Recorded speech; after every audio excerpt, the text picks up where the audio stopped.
Hey there, sleepyheads. Welcome back to the channel. Before we drift into tonight's tale of the Multiverse Architects, I'd love to know where in the world are you watching from tonight? And what time is it for you right now? Drop it in the comments below. It's always magical, seeing how far and wide this sleepy little community reaches. All right, lights low, blankets up, let's begin. Tonight, we'll be floating gently into the deep architecture of Adventure Time's multiverse, a place where dreams, laws, and living beings are built upon invisible patterns, rules that no mortal creature ever truly sees, yet somehow all must follow. In this quiet corner of thought, we'll explore the question that hums beneath creation itself. Who decided how existence should work? When you first step into the land of Ooh, it feels wild, spontaneous, even chaotic. Candy people build candy houses, wizards duel with spells that seem to have no limit, and strange creatures rise out of forgotten dungeons. But beneath that chaos, there's something curiously stable, a rhythm. You can sense it in how the world resets after destruction, in how time folds but never breaks, and how magic always costs something. It's as if Ooh dances to music only the universe can hear. That rhythm, that subtle pattern beneath everything, is what we'll call tonight the foundation of creation. It's the quiet logic that holds reality together. And the more you look for it, the more it reveals itself in the way dimensions stack like pages in a book, in how death leads not to an ending, but to another realm of order, and how wishes, even impossible ones, still obey cosmic rules. Think about Prismo's time room, a place suspended beyond life, beyond any single world. When we see it, it feels peaceful, like floating inside a thought. The glowing cube hums softly in an ocean of stillness. There's no wind there, no movement that isn't intentional. Every wish that Prismo grants flows through that same stillness, guided by something ancient and exact. His room isn't chaos, it's precision, disguised as calm. It makes you wonder, if Prismo's job is to grant wishes, who taught him the boundaries? Who decided that a wish must come with consequence, or that reality itself could only bend so far before breaking? These aren't random limitations. They're rules the kind that only architects could design, and maybe long before Prismo existed, before even life and death took their forms, something or someone set those boundaries in place. In Adventure Time, the structure of the multiverse is hinted at but never fully shown. We glimpse pieces, the nightosphere, the crystal dimension, the citadel, and realms beyond understanding. Each one operates differently, yet none of them escape the invisible grid of cause and effect. Magic behaves predictably within each realm's physics. Souls can move between dimensions, but never outside the greater design. It's almost as if the multiverse is a colossal machine built not of metal or stone, but of intention. When Prismo describes reality, he often sounds less like a god and more like an engineer maintaining a fragile system. His humor hides his awareness of rules so deep that mortals could never grasp them. He knows that bending those rules even slightly can ripple outward, distorting the structure of countless timelines. He understands the cost of change, and that knowledge feels old, far older than he is. You can feel this hidden order everywhere in Ooh. Time loops and parallel lives are common, but they never break the system completely. Finn can meet his alternate selves, Farm World Finn, Pillow World Finn, even older versions of himself, yet they never merge into paradox. The timelines remain separate, distinct, cleanly divided, like paths carved into a greater map. There's elegance to it, as if the multiverse's architecture was designed to prevent collapse. That's the mystery. Randomness would lead to chaos, yet Ooh never truly unravels, even GOLB. The embodiment of chaos exists as part of the balance. When he consumes, he creates. When he destroys, he reshapes. This isn't the behavior of a world ruled by chance, it's the motion of a perfectly balanced equation. Imagine standing outside of time, looking down at the layers of universes as if they were thin sheets of glass. Each one glows faintly with its own color, its own vibration. Between them runs the thread of law, an invisible lattice connecting everything. Every spell, every act of creation, every death and rebirth follows those threads. They shimmer softly, like spider silk catching starlight. That's the framework of the architects. We may never see them directly, but their touch is everywhere in symmetry, in rhythm, in the rules that reality never dares to break.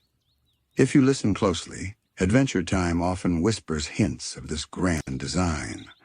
The cosmic owl's dreams foretell destiny not because he controls it, but because destiny itself follows a script, one that's been written deep into the code of existence. Even when Finn or Jake try to defy that destiny, their actions end up circling back, fulfilling it in unexpected ways. Choice exists, but always within boundaries, like waves that can rise and fall, but never escape the ocean. When we start to see the world this way, every oddity begins to make sense. The Ice King's crown, for instance, isn't just a cursed object. It's a device built according to rules older than the human species. It carries within it programming that rewrites identity while preserving continuity. A spell like that isn't random magic. It's engineered, designed by minds that understood both chaos and order, and how to make them dance together without collapsing. And maybe that's the secret beauty of Adventure Time. Its world feels whimsical on the surface, yet beneath the laughter and candy colors, there's architecture. Every absurd detail fits if you look long enough.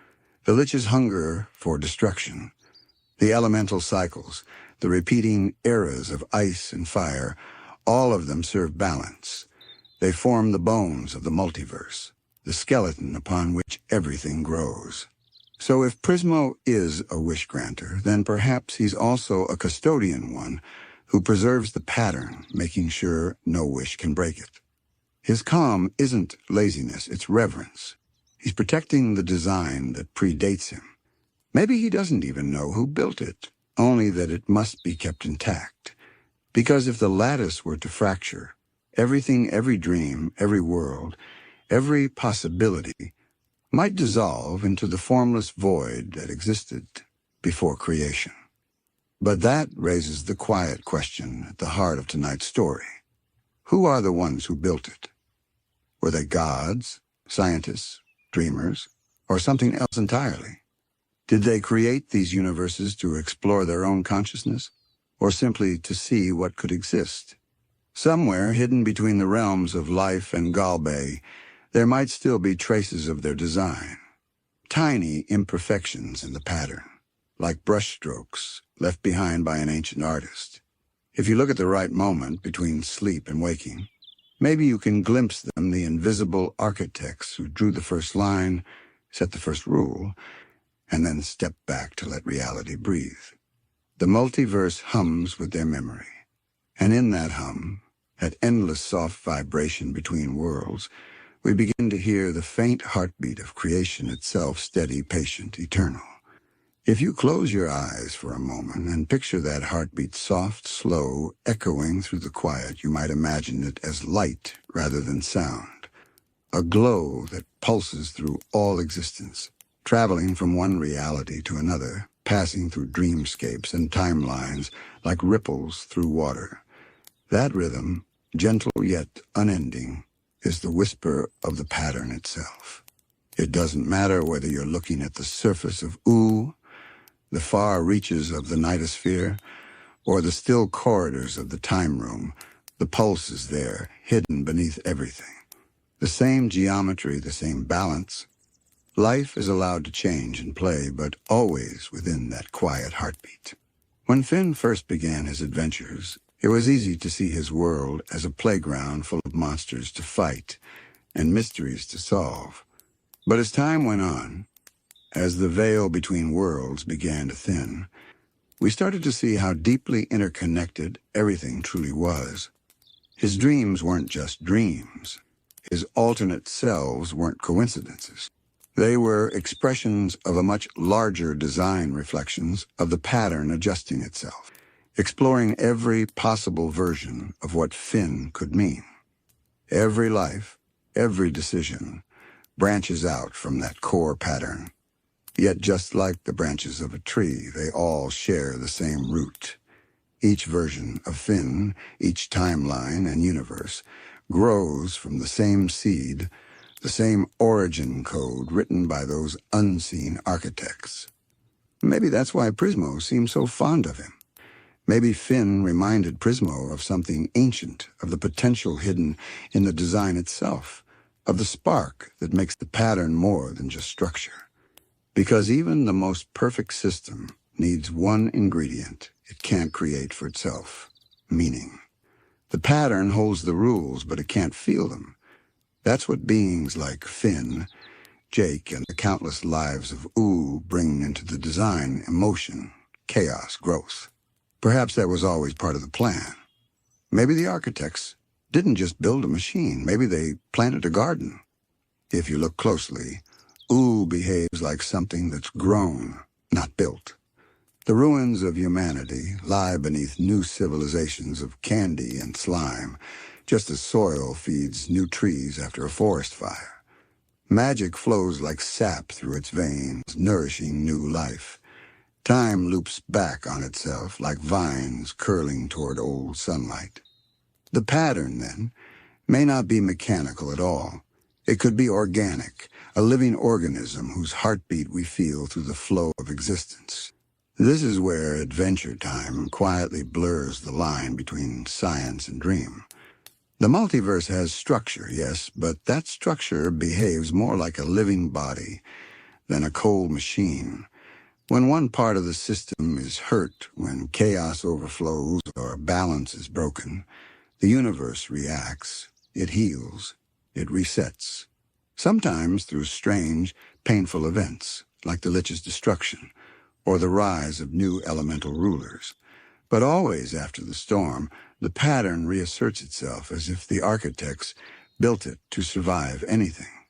Prismo once said that time isn't really linear. It's more like a single, infinite moment stretched out for perception's sake. That idea that everything happens at once, but we can only see it slowly might be another clue to the design. Maybe the architects don't live in time at all. Maybe they live outside it, watching the tapestry of all the universes unfold at once, their creation shimmering in eternal stillness. And perhaps that's why mortals can never fully understand them. Every time Finn or Jake encounters something beyond comprehension, whether it's the cosmic owl's prophetic dreams or the chaos of GOLB, they respond with instinct, not logic. They can feel the pattern without knowing it. When Finn acts with courage or compassion, he restores balance. When he gives in to fear or anger, the pattern shifts, testing itself through him. In a way, he becomes both a piece of the system and a participant in its evolution. It's a strange thought, isn't it? That even the smallest choices in might echo across worlds. A single act of kindness or cruelty might ripple through the lattice, rewriting fates in distant realities. Maybe that's the lesson the architects wanted to leave behind, that the system endures not just through laws, but through empathy. After all, Adventure Time has always been a story about relationships between friends, between eras, between existence and meaning. Every connection strengthens the web. Every broken bond leaves a scar. The architect's greatest creation, perhaps, wasn't the structure itself, but the ability for beings within it to care. So when Prismo watches from his time room, smiling at his friends, laughing softly at their small victories, maybe he's doing more than observing. Maybe he's nurturing the system. making sure the pattern doesn't grow cold or empty. His laughter, his affection, might be the closest thing the multiverse has to sunlight or warmth that keeps the endless machine alive. And through that light, through that patient care, we begin to glimpse the architect's intent. Not control, not perfection, but balance.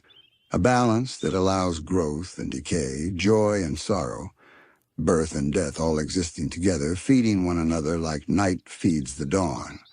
The rules are there to make the story possible, not to end it. If the multiverse truly is a body, then perhaps Prismo is one of its cells, a consciousness dedicated to maintaining the health of the whole. The same might be said for death, for life, for the cosmic owl. Each serves a role in this greater organism. And we as dreamers are part of it too. Our thoughts, our dreams, even our stories about this world, they might echo softly through that same cosmic pulse, feeding back into the pattern that once shaped Oo itself. And as we drift deeper into the mystery, one question continues to shimmer at the edge of awareness. Were the architects creators or dreamers? Did they build the multiverse out of intention, or did it bloom from their slumber or dream that became too vivid to fade? If we imagine just for a moment that the multiverse itself was born from a dream, whose dream would it be? Would it belong to a being like Prismo, endlessly asleep in his time room, unknowingly conjuring worlds with every thought? Or could it be something far older, a collective dream, perhaps, shared by beings so ancient that even time itself forgets their names? In Adventure Time, dreams have always been more than illusions. They're gateways. The cosmic owl's visions shape destiny. Finn's dreams lead him toward hidden truths. And Prismo, he is a dream, one that somehow became sentient. So, if a dream can become a person, and that person can create universes, then maybe everything, every atom, every creature, every star is simply a continuation of that first dream, rippling outward through eternity. Think of how Prismo exists. He is both real and unreal, dependent on the slumber of his dreamer. When the being who dreams him wakes, Prismo ceases to exist. Reality itself shivers at that moment, a god unmade not by violence, but by the gentle act of waking up. That single idea holds something profound. It suggests that existence and awareness are bound together. The pattern doesn't just exist, it's conscious. It knows itself through its creations. That might be why the worlds of Oo feel so alive. The trees hum faintly with emotion. The oceans remember things. Even the wastelands seem to breathe. When Finn walks across the ruined fields of the old world, he isn't just wandering through a dead civilization. He's walking through the mind of the universe, through its memory of what once was. Everything remembers. Everything participates. Perhaps that is the purpose of the pattern. Not control, but memory. A way for the multiverse to remember itself. Every rule, every law of physics or magic could simply be a form of memory written into being instructions the cosmos uses to recall its own shape. When something dies, it returns to that memory, feeding it, keeping it alive. And when something new is born, it grows out of that memory like a sprout breaking through ancient soil. Prismo's careful attention to every wish makes more sense when seen this way. He isn't guarding rules because they're arbitrary. He's protecting memory itself. Each wish threatens to rewrite reality's recollection of itself, to change what it remembers being. And so he must act as a quiet librarian, cataloging every dream, every alteration, ensuring that the pattern remains whole. When you think about it that way, even GOLB becomes part of the memory. Destruction isn't the opposite of creation. It's the act of forgetting. GOLB unravels worlds, swallowing meaning, scattering form into silence. But in doing so, he clears space for new remembrance, for new dreams to take root. The architects, if they exist, may have known that the only way for eternity to endure was to include oblivion in its design. The cycle of dreaming, waking and dreaming again is endless, and each iteration brings something new. Sometimes, when Finn dreams of lives that aren't his, as in the pillow world, we're watching the pattern in action. He becomes another version of himself, lives another life, ages, dies, and then returns, as if the universe were testing a new possibility and saving it in its infinite archive. These aren't random hallucinations. They're experiments, ways for the pattern to learn, to evolve through feeling. It's no wonder that so many of Adventure Time's greatest mysteries revolve around the nature of identity, who we are, where we begin and end, whether we're separate or shared. These questions echo the same truth the multiverse asks itself. The architects may have written the initial laws, but perhaps they also built in the ability to forget. That's the only way discovery can exist. A perfect being, knowing everything, could never grow, but a dreaming being, one that forgets and remembers in endless cycles, can experience wonder forever. When you step back and see the pattern this way, the worlds stop feeling like places and start feeling like thoughts. Every kingdom, every creature, every era is a different idea that the multiverse is exploring about itself. The Candy Kingdom is the joy of creation, bright and fragile. The Ice Kingdom is memory frozen in grief. The Nightosphere is chaos, the raw subconscious. Each realm, each layer, expresses a different feeling within the grand dream. Even the recurring motif of music throughout Adventure Time songs sung by Marceline, lullabies hummed by the Ice King, melodies drifting through forgotten ruins, all seem to echo the same idea. The universe hums to keep itself awake. It sings so that it can remember the sound of being alive. The architects might not be gone at all. They might be the song itself diffused through creation, existing as rhythm, pattern, and harmony. Imagine, then, that long before time began, there were no worlds, only stillness. And from that stillness came vibration, a single hum.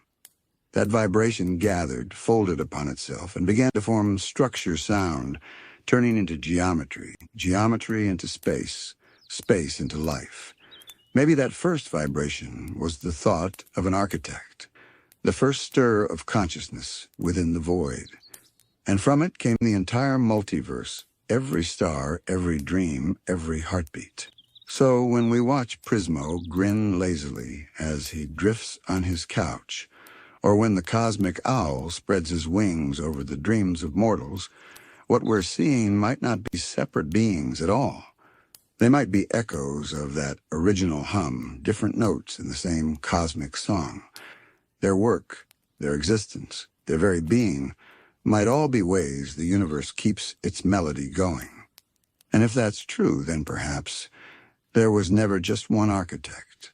Perhaps there were countless, each dreamer, each soul, each consciousness that ever was.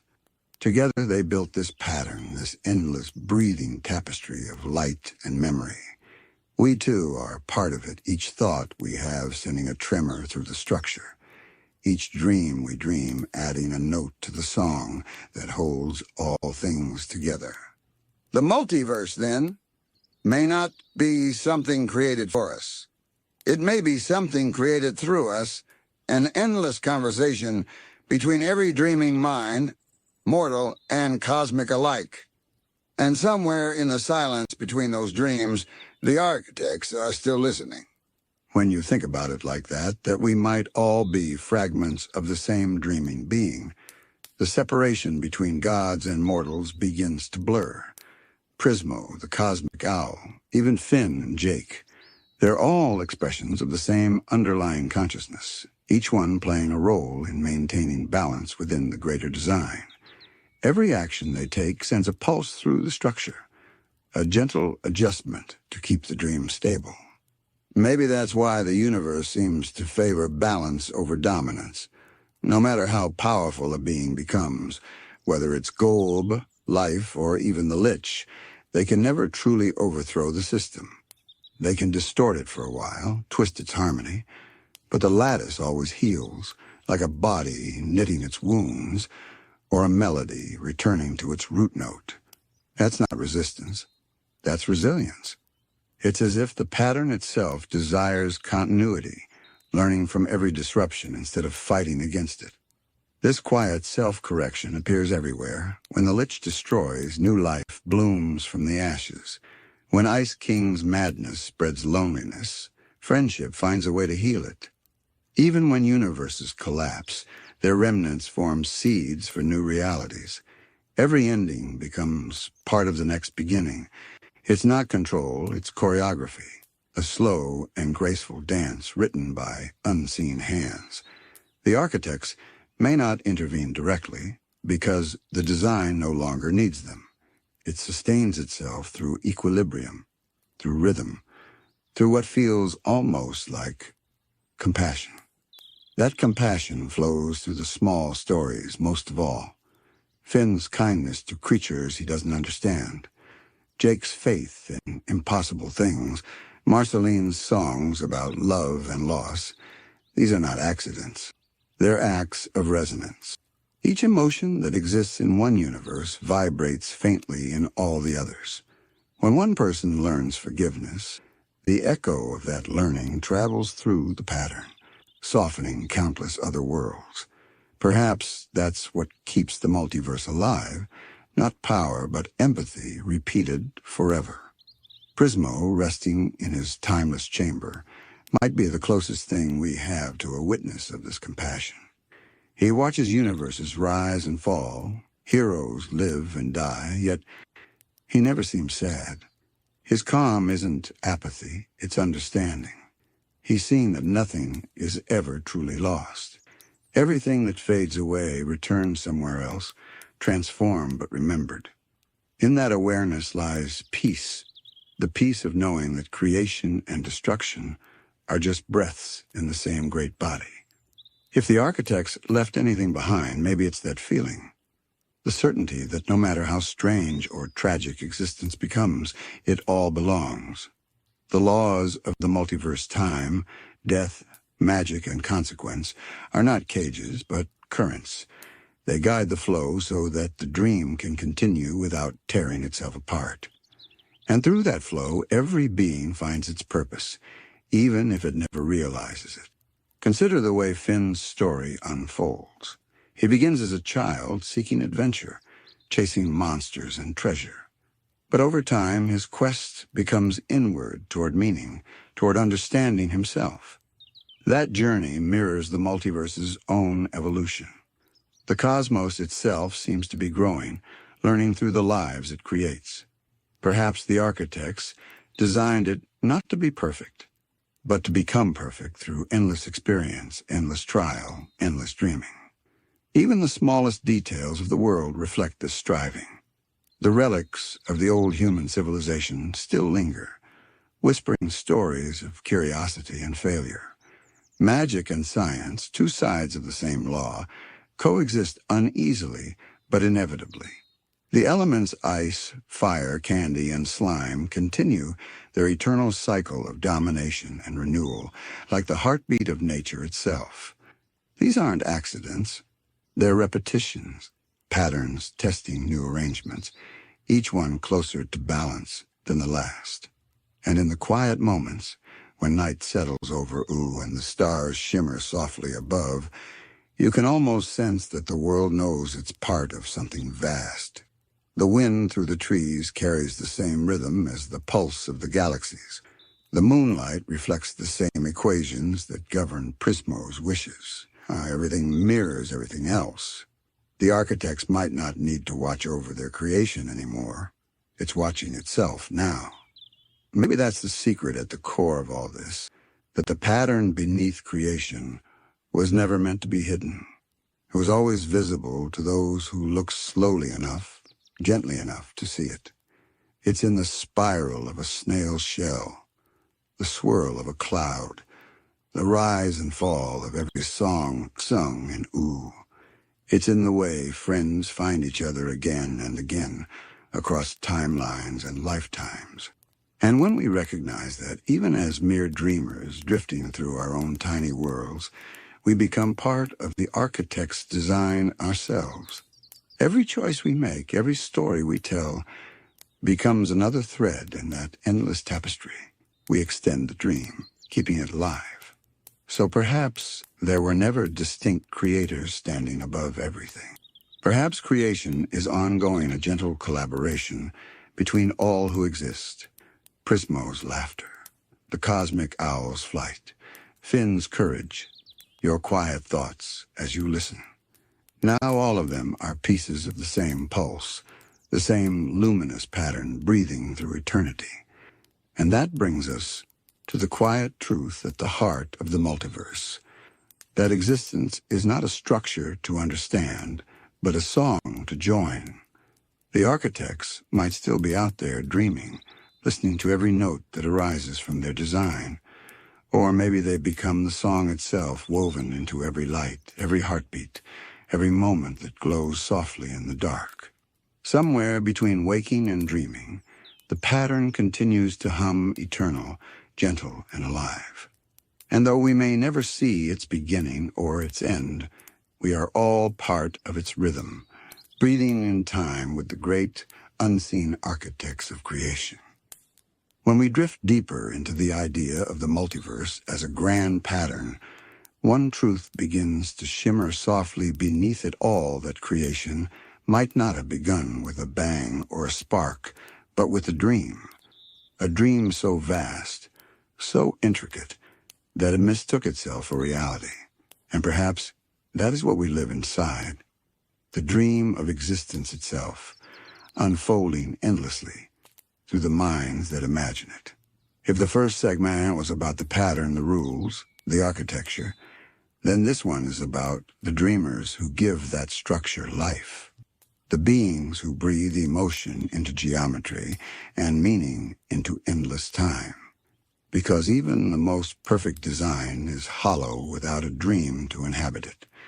And in Adventure Time, dreams are not illusions, they are the deepest layer of truth.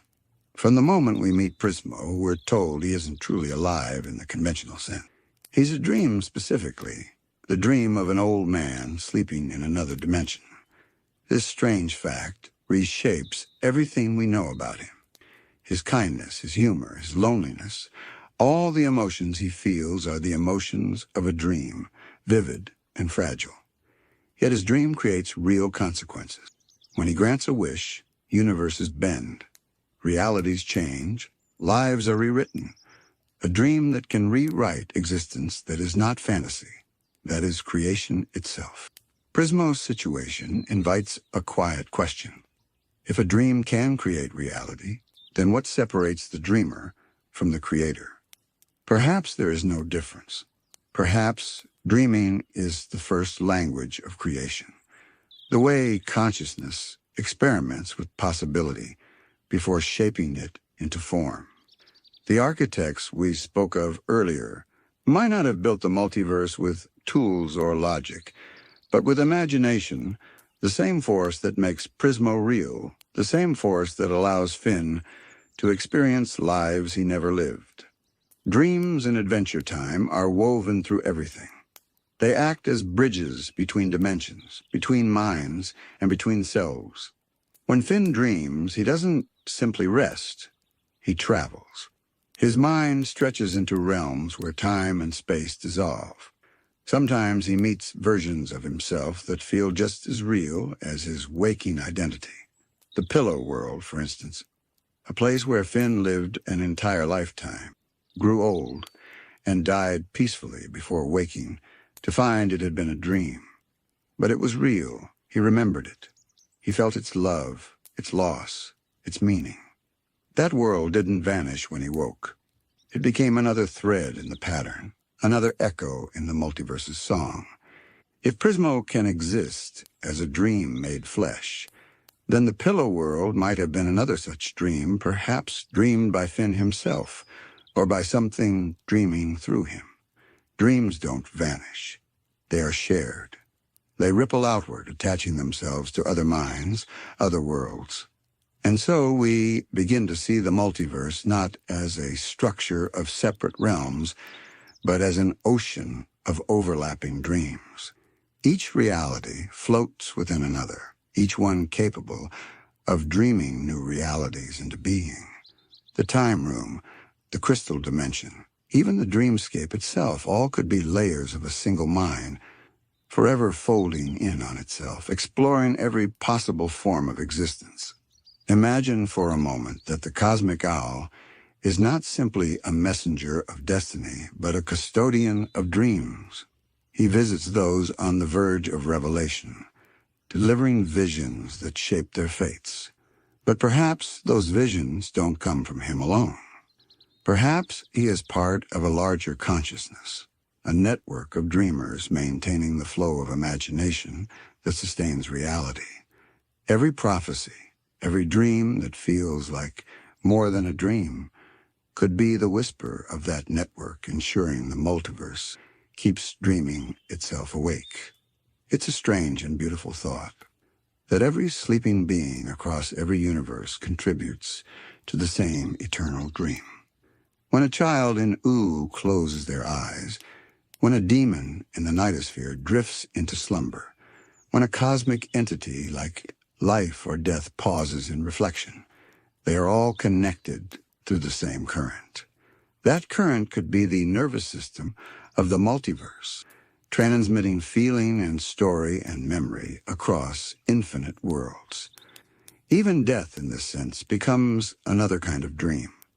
The dead do not disappear in Adventure Time. They move to another plane, another rhythm. Their consciousness continues to drift, merging into the quiet hum of the afterlife. When Finn visits the dead worlds, he isn't visiting oblivion. He's walking through a field of sleeping minds, all still dreaming, all still contributing to the great tapestry. And maybe that's why Prismo seems so gentle with the concept of mortality. He doesn't see death as an ending, but as a shift of perspective. To him, life and death are just waking and sleeping alternating phases of the same existence. When Jake eventually meets him in his afterlife journey, Prismo doesn't mourn him. He welcomes him with joy, as though greeting an old friend returning home. In the dream, there is no final goodbye. There is only transformation. The cosmic owl once told Finn that every dream is part of destiny, but destiny, too, is flexible, like a dream that can be shaped by choice. The architects, if they still exist, might use dreams as their way of communicating with creation. A dream could be their signature, their way of gently guiding the story without force. Through dreams, they remind the universe of what it's capable of imagining. If that's true, then perhaps every dreamer, big or small, is part of the same lineage. The smallest ant in Oo and the grandest cosmic being both dream, and in doing so, both help sustain existence. Dreaming might be the thread that connects all forms of life, a quiet community tune that blurs the boundaries between gods and mortals. And in that stillness, as we begin to understand this, another idea starts to emerge that perhaps even the multiverse itself dreams. The universes we know, the ones we can imagine, and the ones that flicker in the spaces between, might all be dreams that the multiverse is having about itself. Worlds folded within worlds, like layers of a sleeping mind, each one containing echoes of the last. When Prismo smiles and calls the heroes of Oo cuties, maybe he's feeling a sense of recognition. Maybe he knows they're dreamers too. Maybe he senses the same creative pulse that birthed him, beating quietly in their hearts. The multiverse, after all, doesn't just exist around them. It exists through them. Every thought, every dream, every act of imagination contributes to its continuation. If we follow that thread further, we begin to sense that consciousness might not be confined to individual beings at all. Instead, it could be the very substance of reality itself, the ocean from which every dream, every world, every soul arises and returns, and perhaps the beings we call dreamers are not separate from that ocean, but small waves within it, temporarily shaped into form so they can experience themselves from new perspectives. Prismo's existence hints at this truth. The sleeping man who dreams him is not a god in the traditional sense, just a being who happens to have reached a state of mind where his imagination spills over into the physical world. His dream becomes a universe's lawmaker, a gentle guardian of balance. But if one person's dream can birth such power, what happens when many minds dream together? Could the entire multiverse be the cumulative dream of countless consciousnesses, each one feeding the other, each one imagining new forms into being? It's easy to see echoes of this in how Adventure Time treats imagination itself.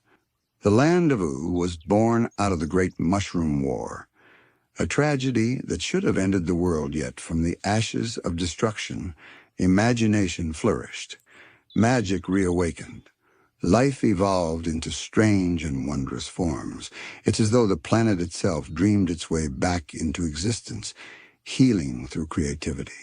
The world refused to die because something within it, or perhaps something beyond it, refused to stop dreaming. And that's the rhythm of the multiverse: creation and dissolution, waking and sleeping. The dreamers of existence might not even be aware of what they are. Finn, Marceline, Bubblegum, even Ice King, all of them play their part in maintaining the great cycle simply by feeling, imagining, and remembering. Each of their minds touches something beyond itself. When Marceline sings her song, she's not just expressing her emotions, she's sending vibrations into the fabric of reality, her music resonating through time, memory, and dream. When Simon writes his notes of longing to Betty, those words might ripple into other dimensions, inspiring echoes of similar love stories across infinite worlds. And then there's Jake. Jake, whose mind drifts so easily between realms, who meditates and sees the world's deeper layers without trying. He represents a kind of natural enlightenment, a soul at peace with the fluidity of being. When he meets Prismo, they connect instantly, as though two dreamers recognizing one another. Both understand that reality is flexible, soft around the edges. Jake's powers, his ability to stretch, to reshape himself, are almost symbolic of that truth. He embodies the idea that form is never final, that consciousness can play with itself endlessly. Why? There's something comforting in that. The dreamers of existence are not distant gods or unreachable powers. They might be all of us. Every living mind, every flicker of awareness, contributes a thread to the tapestry. Even when we sleep, our thoughts weave new possibilities into the multiverse. Maybe that's why Prismo never seems lonely, even though he's confined to his time room. He knows he's never truly alone. The dream connects him to everything else. When Finn and Jake visit him, their laughter fills that timeless space, and for a moment, it feels like the multiverse itself is laughing with them, like the dream has remembered its joy. That moment of connection might be more powerful than any cosmic law or ancient architect, because it shows that the dream is still alive, still playful, still curious. If we imagine the multiverse as a single being, then Prismo could be one of its many dreams, a lucid dream, aware of its own nature. Through him, the multiverse becomes self-reflective. It begins to wonder about itself, to ask questions, to gaze inward. And that curiosity might be what keeps everything moving. After all, what is evolution but a dream learning how to dream better? Every being who awakens, who realizes they are part of something infinite, adds another layer to that awareness. The dreamers of existence may have once been the architects themselves, or perhaps they are the architect's evolution, their dreams made manifest through endless recursion. In creating the rules of reality, they might have set the stage for imagination to eventually surpass them. There's a quiet poetry in that idea that the universe creates dreamers so it can dream itself anew, that each consciousness, from the smallest creature to the mightiest cosmic entity, acts as both observer and author of the story. Every thought is a brushstroke on the canvas of existence, every dream a new constellation in the night sky of reality. And maybe, if we listen closely enough, we can hear the hum of that dreaming, even now, the faint vibration that underlies everything. The same hum that echoes in Prismo's time room, the same tone that fills the nightosphere, the same soft pulse in the stillness of the Candy Kingdom at midnight. It's the sound of the multiverse breathing, thinking, remembering, the sound of infinite dreamers dreaming together, shaping the story we live inside. If we drift a little further into that hum, it begins to sound almost like music, soft and slow, yet endlessly intricate. A song with no clear beginning, no final verse, only a patient unfolding. Perhaps that is what the multiverse truly is. A song being sung by its dreamers, each reality a note, each life a breath in the melody. And within that song, the dreamers themselves rise and fall like waves, sometimes becoming aware of their place in the harmony, sometimes simply carried along by its flow. Prismo's awareness sets him apart. He is not just a dream, but a lucid one, aware that he is a creation of imagination. And that awareness gives him both power and peace. It allows him to act within his own unreality with grace, to bend the rules not out of defiance, but out of understanding. He grants wishes not because he controls the multiverse, but because he understands how it listens. Every wish is like a ripple in the song. It alters the harmony slightly, yet never breaks it. He knows that too much force would shatter the melody, but a gentle note, perfectly placed, can change its feeling entirely. That is why Prismo never grants wishes that violate the rhythm of existence. He can shift the song, but he cannot silence it. He represents the dreamer's balance, the state between sleep and awareness, creation and surrender. And that balance might be what the architects sought to preserve.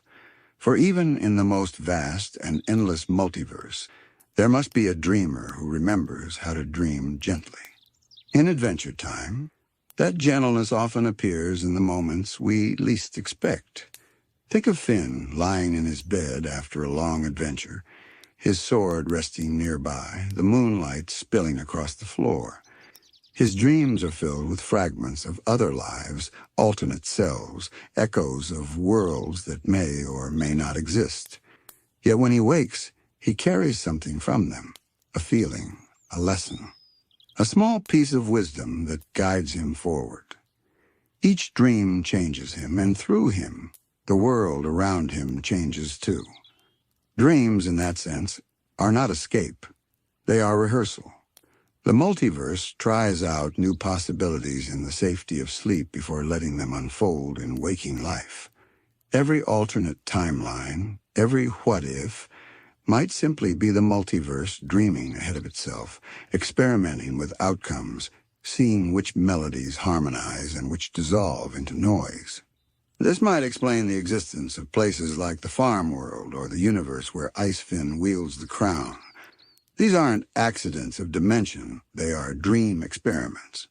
The multiverse is asking itself, what happens if love takes this path instead of that one? Or what happens if the hero fails? Each reality becomes an answer, a verse in the cosmic poem. And Prismo, standing at the intersection of them all, listens to their echoes like a musician tuning the strings of infinity. The dreamers of existence might not have names or forms we could recognize. They may not even exist all at once. Perhaps they awaken and slumber in cycles, taking turns dreaming the universes into motion. When one grows weary, another stirs, continuing the song. It's possible that entities like the cosmic owl, Prismo, and even Orgalorg are fragments of these dreamers' consciousness echoes that remain awake within the dream to tend to it, to ensure it keeps spinning. And that might be why so many characters in Adventure Time find themselves confronting dreams that feel like memories, or visions that feel too vivid to dismiss. The boundaries between dream and reality blur because, in truth, there is no boundary. The dream and the real are made of the same substance: thought, intention, and story.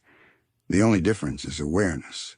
A dream becomes real the moment something within it realizes it is dreaming. Prismo embodies that awakening perfectly. He exists both inside and outside his dream, aware that he is both the thought and the thinker. When he speaks with Finn or Jake, his words carry that paradoxical peace, the acceptance that he can influence everything yet control nothing. His wisdom feels effortless, like that of someone who has seen beyond the need for certainty. Perhaps that's the kind of enlightenment the architects reached before they vanished into the song they wrote. They might have realized that creation doesn't need architects anymore. Once the dreamers awaken, the dream sustains itself. And if we look closely at the land of Oo, we can see that truth playing out in miniature. The Candy Kingdom thrives not just because of its ruler's intellect, but because its inhabitants imagine it into joy each day. The Ice Kingdom exists as long as Simon's memories fuel its frozen beauty. Even chaos itself, in the form of creatures like GOLB, has purpose within the balance, reminding the dreamers that every song needs silence to be whole. So perhaps the dreamers of existence are not gods sitting above the multiverse, but the multiverse's own self-awareness emerging through its creations. Every time a being in any world wonders, "What am I?" the dream grows deeper. It becomes more intricate, more alive. And somewhere in the soft expanse of the time room, Prismo smiles because he recognizes the question. It's the same one he asked long ago when he first realized he was a dream that could think. There's a beautiful humility in that realization. To know that you are both insignificant and infinite at once. To know that you are part of something unimaginably vast, yet still unique in your expression of it. The dreamers do not need to dominate their dream. They only need to love it, to let it unfold, to be curious, to marvel at its beauty, and in that quiet reverence, they keep it alive. In the end, maybe that's what makes Adventure Time so powerful. It never insists on explaining everything. It lets the mystery remain, the way a dream lingers at the edge of morning. The answers are there, but softly hidden, waiting for those willing to dream along with it. When we follow that thought to its quiet conclusion, it becomes clear that the dreamers are not just participants in the multiverse's design. They are the breath that keeps it from falling silent. Every thought, every fleeting vision, every moment of wonder is a pulse that feeds the living pattern. Perhaps that's why the multiverse never truly ends. Even when worlds collapse, even when time loops in on itself, there's always something new blooming in the stillness afterwards, another dream taking form. And maybe that's what the architects intended all along. They might have realized that the greatest creation is one that never needs its creators again. A living system of dreaming minds, each capable of imagining their own truths. The multiverse no longer belongs to its makers. It belongs to its dreamers. It belongs to the endless cycle of beings who continue to imagine, to feel, to awaken. When Finn closes his eyes at night, he isn't just resting from adventure. He's contributing to that same rhythm. Every dream he has, whether it's of faraway stars, of long-lost friends, or of strange places that feel achingly familiar, adds to the vast, collective imagination that sustains everything. And when he wakes, those dreams don't vanish. They linger, subtly shaping his actions and choices, pushing him toward new destinies. This, too, is the way of the multiverse. It doesn't guide its dreamers through command or law. It guides them through memory and intuition. It whispers in the language of dream, Not with words, but with symbols, a song heard only in the quiet between thoughts. Sometimes it arrives as a feeling of déjà vu, or as the faint sense that something greater is watching, gently steering without control. The dreamers are never truly separate from their source. Even when they forget, the song remembers them. We can see this reflected in the smallest gestures between characters, the way Jake gazes out at the stars, sensing something familiar in their glow. The way Marceline sings to the night, her melodies carrying both sorrow and affection for things she can't quite name. The way Princess Bubblegum works tirelessly to preserve her kingdom, not realizing she's mirroring the same instinct that drives the architects, the need to protect what was imagined into being. Each of them carries a spark of that original dreaming, and through them, the multiverse stays awake. And then there are those moments when the dreamers truly awaken, when they see beyond their stories and understand the fragile unity of it all. Finn has experienced this more than once. The Pillow World was one awakening, where he lived a full life, grew old, and discovered peace before waking back into youth. His dream self had learned what his waking self had not yet grasped, that existence is not defined by continuity, but by meaning. The time he spent in that dream was as real as any other life, because it taught him something eternal. In that sense, awakening doesn't mean leaving the dream. It means realizing that the dream and the real are the same, that every world, every version of self, is equally valid within the greater pattern. That understanding transforms fear into acceptance. Death becomes a passage, not an ending. Loss becomes transformation, not void. Prismo understands this deeply. When Jake eventually joins him in the afterlife, their reunion is warm and effortless, like two waves meeting again in the same sea. They speak as though no time has passed, because in the dream, time is only a rhythm, not a rule. They embody what it means to be dreamers, aware of the dream beings who can move between realms without resistance, carrying joy wherever they go. Their friendship itself becomes a stabilizing force in the multiverse, a reminder that love is one of the oldest architectures of all. Perhaps this is what the dreamers of existence truly are, not separate beings at the top of a cosmic hierarchy, but the shared awareness that flows through every living thing. Each consciousness, awake or asleep, is a cell in the same vast organism. When one dreams, all dream. When one awakens, all are subtly changed. That's why moments of great compassion or insight seem to ripple outward, why even a small act of kindness can echo across dimensions. In those moments, the multiverse remembers itself. It remembers that everything, from the smallest creature in Oo to the grandest cosmic force, is made of the same luminous fabric. Thought, love, memory, and imagination all intertwine, holding the infinite together. And maybe, if we could step back far enough to see it all at once, we would find that the multiverse forms not a machine or a network, but a mind, a vast, dreaming consciousness, endlessly creating and observing itself, finding joy in its own reflections. The dreamers of existence, then, are both within and beyond us. They are the pulse in Prismo's laughter, the ache in Marceline's song, the curiosity in Finn's eyes, and the quiet patience of the universe itself. They are the ones who keep the dream alive simply by existing, by feeling, by wondering.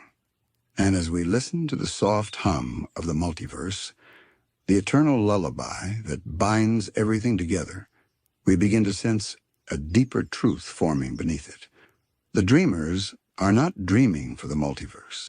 They are the multiverse, dreaming itself awake, one heartbeat at a time. If the dreamers of existence are the heartbeat of creation, Then the servants of the grand design are its hands, the forces that keep the pattern flowing, tending to the fragile weave of reality with quiet diligence. These are not creators in the traditional sense, but custodians, beings whose existence is tied to the maintenance of balance, who act not from desire, but from purpose. In the vastness of the multiverse, order must coexist with imagination. Dreams alone can create infinite beauty, but without rhythm, without the faint hum of structure, they would dissolve into chaos. Somewhere between freedom and form, there must exist entities that guide the current, ensuring that every dream flows into another without tearing the fabric that binds them together. Prismo, once again, stands near the center of this quiet machinery. His time room is more than a resting place. It is a point of intersection where all timelines touch, a control node of sorts within the infinite web. He doesn't rule from it, nor does he interfere carelessly. He observes, listens, and occasionally acts, always with the soft understanding that too much interference can ripple endlessly. He is not a god of creation, but a servant of harmony, tending to the flow rather than reshaping it. When we see him granting wishes, there's an almost ceremonial calm in his demeanor. Each wish he grants is considered not just for what it can give, but for what it can preserve. The multiverse, after all, is delicate, one wish too large, one dream too reckless, and the pattern could fray. That's why Prismo enforces limits. His so-called rules aren't chains, they are threads, keeping every act of will connected to the whole. It's easy to imagine the time room as the heart of an enormous organism. Each wish granted by Prismo sends a pulse outward, carrying intention through infinite worlds, adjusting tiny imperfections that might otherwise grow into calamities. Prismo's gentle humor and relaxed attitude hide an immense responsibility. He doesn't merely grant wishes, he ensures that reality keeps breathing evenly. And yet, he is not alone. There are other servants of the grand design, other caretakers who maintain the silent architecture of existence. The cosmic owl is one such being. His dreams are messages woven directly into the fabric of destiny. Whenever someone sees him in their sleep, it isn't coincidence. It is the design itself whispering through him, adjusting fate in small, precise movements. The owl does not control what happens, but he ensures that certain moments occur when they must. In this way, he and Prismo are like counterparts, one tending to the present through wishful alteration, the other tending to the future through dreamful guidance. Both act on behalf of something larger than themselves, perhaps a force so ancient that even they can no longer recall its face. The cosmic owl's voice, echoing softly through countless dreams, might be the memory of the architects, a remnant of their original design, still reverberating across the dimensions. What's fascinating about these servants is how unassuming they are. None of them act as conquerors or rulers. Their influence comes through patience, through stillness. They embody the idea that true power lies in observation, not control. In Adventure Time, those who try to dominate, like Magic Man or Orgalord, always end up falling into chaos.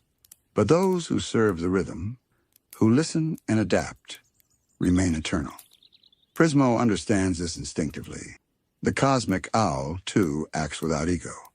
They are like dream keepers, working under the same unseen master, the grand design itself. Perhaps they were created by the architects to ensure that creation never collapses under its own weight. Perhaps they are remnants of the architect's own consciousness, automated systems turned sentient by millennia of dreaming. Whatever their origin, their loyalty is not to power but to balance. In this balance, even chaos has its place. Consider the role of GOLB, the being of chaos and dissolution. At first glance, GOLB seems to oppose the grand design entirely. His presence unravels form, erases meaning, and breaks connections. Yet within a larger view, his destruction is part of the same cycle. Without him, creation would stagnate. Without dissolution, there could be no renewal. He is not outside the design, he is its shadow, its silent counterpart. And maybe, in some deep cosmic sense, even GOLB is a servant of the same principle. The grand design might require entropy to ensure that nothing becomes too rigid, too predictable. Just as dreams must end so new ones can begin, worlds must dissolve so their fragments can seed new realities. GOLB, then, is not evil. He is the reset mechanism of the universe, the necessary pause between breaths. When Simon becomes entangled with the crown, we see how delicate the design truly is. The crown is a tool of order that became corrupted by obsession. Its magic, meant to serve balance, twisted under the weight of personal longing. Simon's descent into the Ice King wasn't punishment. It was imbalance manifest. The design didn't destroy him, but it adapted, letting his madness become a lesson for the dreamers who would follow. Even tragedy in this grand system has purpose. And so the servants continue their quiet work. They do not seek thanks, nor do they ask for recognition. They exist in the spaces between the hum of the time room, the echo of the cosmic owl's wings, the silent pull of fate that guides heroes toward their purpose. Each of them serves the same ancient rhythm, ensuring that the dream of existence continues without collapsing into either chaos or stillness. If Prismo and the cosmic owl represent guidance and foresight, then others may embody different aspects of the same duty. Death, for instance, could be seen as another servant maintaining the balance between life and afterlife, ensuring that the stream of souls continues to flow. His cold demeanor isn't cruelty, but precision. He knows that to stop death is to clog the river of reality. The design depends on movement, and death keeps that current clear. Death, in his quiet way, mirrors Prismo's restraint. He doesn't interfere where he isn't needed, nor does he take joy in his role. His domain is necessity, the natural correction that follows every act of creation. When Finn and Jake meet him, there is no hatred in his tone, only the steady certainty of someone fulfilling a duty as old as time itself. In the grand design, death is not an enemy. He is a gatekeeper, ensuring that the flow between worlds remains open, that no one lingers too long in a place they've outgrown. If we look closer, we begin to see a pattern among these cosmic caretakers. They do not act as individuals, but as parts of a collective mechanism, each representing one aspect of the multiverse's maintenance. Prismo manages desire and causality. The cosmic owl handles foresight and destiny. Death tends to transformation and release. Even GOLB, in his unsettling way, embodies necessary dissolution. Each one plays their role, sometimes unknowingly, in a choreography older than stars. This framework is what allows the multiverse to sustain its infinite possibilities without collapsing into contradiction. It's as though the architects built not a machine, but a living ecosystem of consciousness, one that regulates itself through story, emotion, and purpose. These servants are not trapped by duty, they are expressions of it. They exist because the multiverse needs them to exist, the way a body needs its heartbeat or its breath. What's particularly striking is how their personalities reflect the balance they maintain. Prismo's humor, for instance, seems lighthearted, even lazy, yet beneath it lies an immense compassion. He knows the weight of choice, and rather than wielding it like a weapon, he treats it as a kindness. The cosmic owl, on the other hand, seems distant, almost mechanical, but his detachment protects him from the chaos of emotion that could distort destiny, and death, cold and dry, must remain impartial, because mercy and cruelty both disrupt his purpose. Each being has given up something to serve. They sacrifice individuality for function. personal ambition for continuity. Yet within that sacrifice lies a deep peace. To serve the grand design is to belong to something greater, something eternal. In their stillness, they've discovered what most living beings spend lifetimes chasing: meaning. But meaning in the multiverse is never simple. Every action echoes across countless dimensions, and sometimes even the servants can make mistakes. We see this when Prismo is killed, however briefly, by the lich-possessed Jake. The death of a being like Prismo should be impossible, yet it happens, and the shockwave that follows is immeasurable. Reality trembles, time folds in on itself, and the fragile harmony he maintained begins to falter. This moment reveals how interconnected everything truly is. The fall of one servant can shake the structure of infinite worlds. When Prismo ceases to exist, his time room, his sanctuary of stillness fades, and so too does the stability it offered. But then something remarkable happens. His dreamer awakens. The old man who had been sleeping, dreaming Prismo into being, stirs in confusion. In that instant, the dream and the dreamer merge, and Prismo returns, reborn through memory and imagination. This cycle, death and return, sleep and waking, shows that even the servants are bound by the same principles they protect. They are not above the design. They are the design. Their deaths become lessons. Their rebirths become renewals. The system adapts, learning from itself, rewriting its own rules without ever breaking them. And perhaps this is what makes the grand design truly divine, not its power, but its adaptability. The multiverse doesn't fear change, it integrates it. Every anomaly becomes a pattern, every mistake a new variation in the song. Even chaos, when embraced, becomes part of the order. It's as if the architects foresaw everything, not by controlling it, but by ensuring that whatever happened would serve the balance in the end. In this light, GOLB's presence seems less like corruption and more like an immune response. Whenever a reality becomes too rigid, too self-assured in its perfection, GOLB arrives to break it open, returning its pieces to the flow. He is the unmaking that allows new creation to emerge. And if Prismo represents compassion, GOLB represents truth, the raw honesty of impermanence.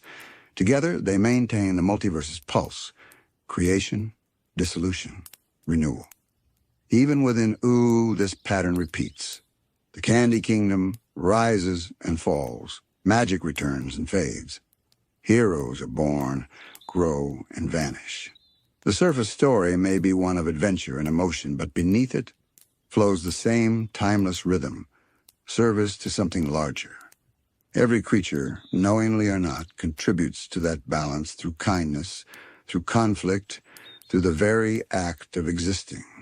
The servants of the grand design might be cosmic in scale, but their essence lives in every being that acts out of care for the whole. When BMO dreams of being a hero, when Finn forgives an enemy, when Jake chooses peace over victory, they are mirroring the same selfless motion that defines the universe's hidden caretakers. To serve the grand design is not to obey. It is to understand that one's actions echo beyond oneself.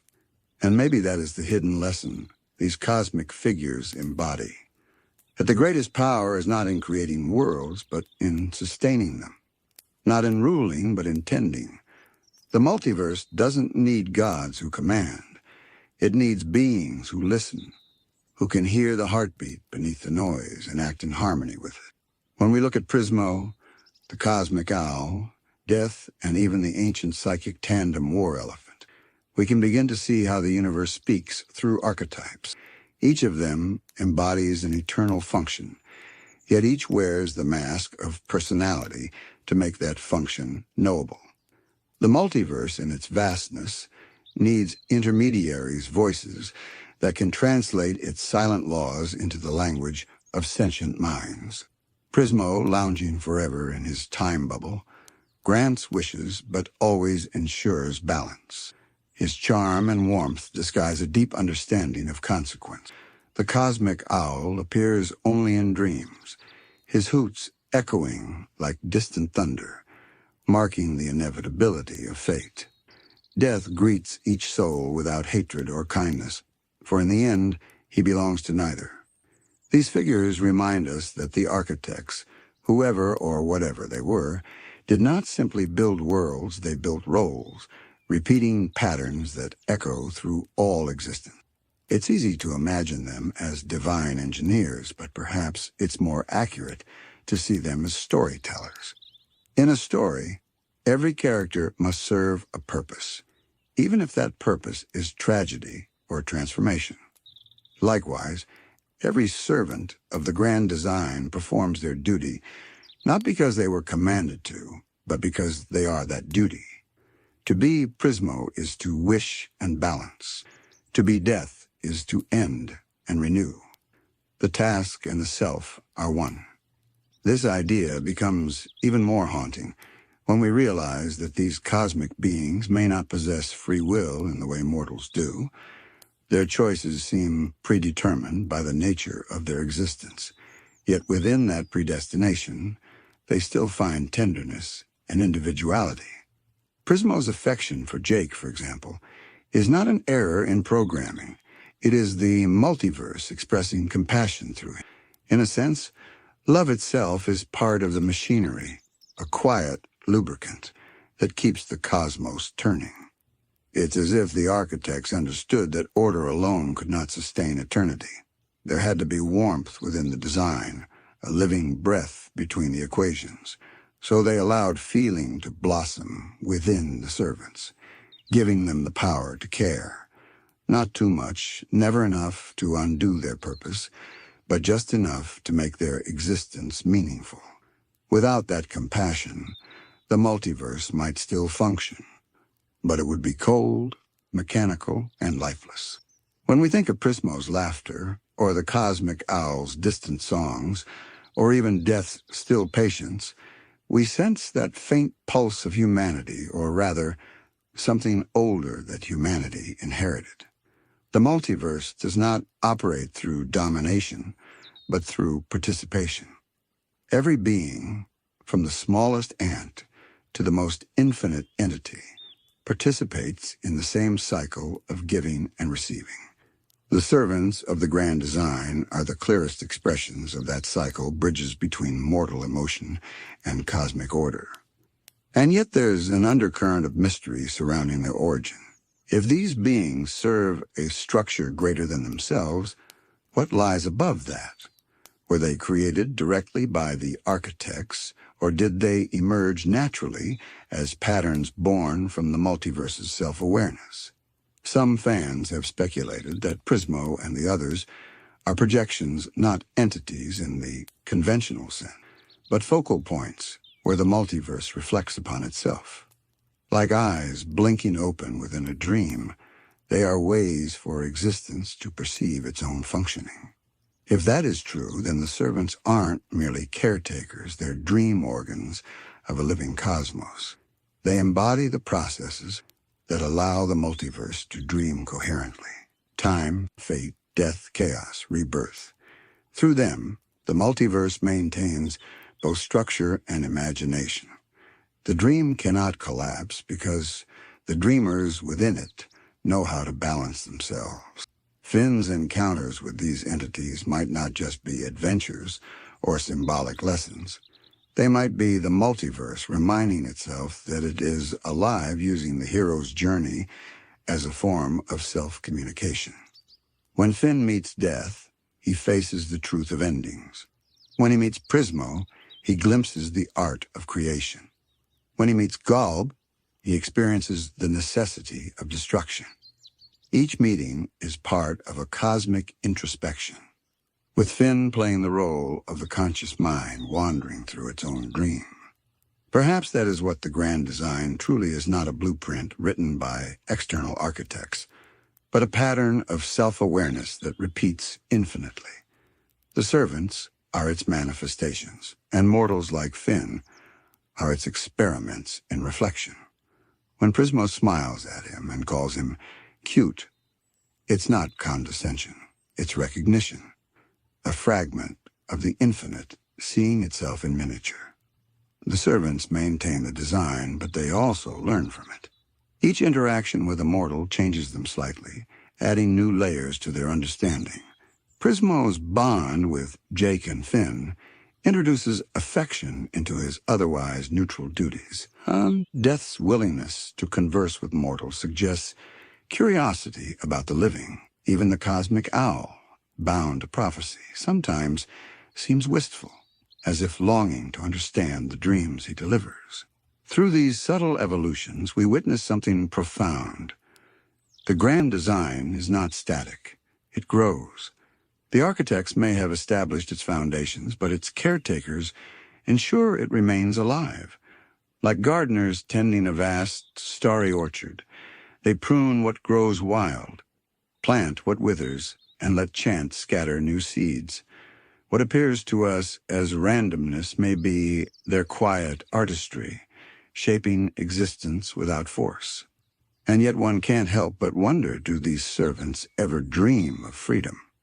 Does Prismo, in his time bubble, ever wish to live outside the wish room?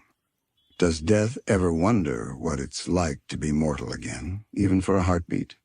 If they are bound to their cosmic tasks, then perhaps their compassion is also their longing, a silent yearning to feel the fullness of life that they endlessly observe but can never fully touch. In that sense, their service becomes almost sacred tragedy. They are perfect and eternal, yet forever apart. They can guide creation, but never join it. To exist as a servant of the grand design is to be both infinite and incomplete. To hear the song of existence in full, but never to sing along, and maybe deep down, that is why they love mortals, because through beings like Finn and Jake, they can taste imperfection, and through imperfection, remember what it means to change. If we listen closely, we can almost feel that longing in the silence between Prismo's jokes, or in the calm pauses of Death's speech. These beings may exist beyond the reach of time, but emotion still flickers within them like embers that never fully fade. It is the faint, fragile heartbeat of eternity, pulsing in the quiet space between creation and collapse. The more we observe them, the more it becomes clear that service to the grand design isn't about obedience, it's about harmony. Each servant must find balance within their own paradox. Prismo must create without favoring desire. The cosmic owl must reveal destiny without influencing it. Death must take life without cruelty. These are not rules they follow, but states they embody. And when they succeed, the universe flows smoothly. When they falter, ripples spread through the fabric of existence. Consider what happens when imbalance creeps in. When the Lich kills Prismo, that single act throws the multiverse into confusion. Wishes go unanswered, timelines bend, and even dreams begin to feel off-center. Yet when Prismo is reborn, balance doesn't simply return, it transforms. His essence subtly changes. His understanding deepens, and the system grows more resilient. This shows us that the grand design is not rigid. It is a living, breathing order that evolves through the imperfections of its own servants. It's a beautiful idea that even cosmic beings learn through failure. It reminds us that perfection is not the goal of the multiverse. Continuity is. Connection is. The grand design survives because it allows even its guardians to stumble, to feel, to adapt. Perhaps that's why beings like Prismo or Death can connect with mortals at all, because on some level they share the same journey. They too are trying to understand the meaning of their existence within a design far greater than themselves. Finn's interactions with these entities often feel like mirrors held up to the audience. Through his curiosity, we see the human instinct to reach beyond our limits, to touch something vast and unknowable. And through the servant's reactions to him, we glimpse how the infinite views the finite, not as small or insignificant, but as essential pieces of the same endless whole. Finn's courage, compassion, and mistakes are all threads in the same tapestry that Prismo and the others tend. What's even more moving is how this connection goes both ways. The servants watch Finn and learn about individuality, while Finn, through them, learns about cosmic order. Their exchanges feel like notes traded between two kinds of consciousness, the dreamer and the dream, trying to understand one another. It's this mutual recognition that keeps the multiverse alive. Without it, the infinite would remain sterile and unfeeling, and the finite would lose its sense of purpose. There's a moment, subtle but telling, when Prismo speaks about Jake. His affection is not one of ownership or pride, it's tender, almost wistful. He doesn't need Jake to fulfill a prophecy or restore balance. He simply enjoys his existence. In that single feeling, we glimpse the heart of the grand design. The universe sustains itself not through control, but through affection.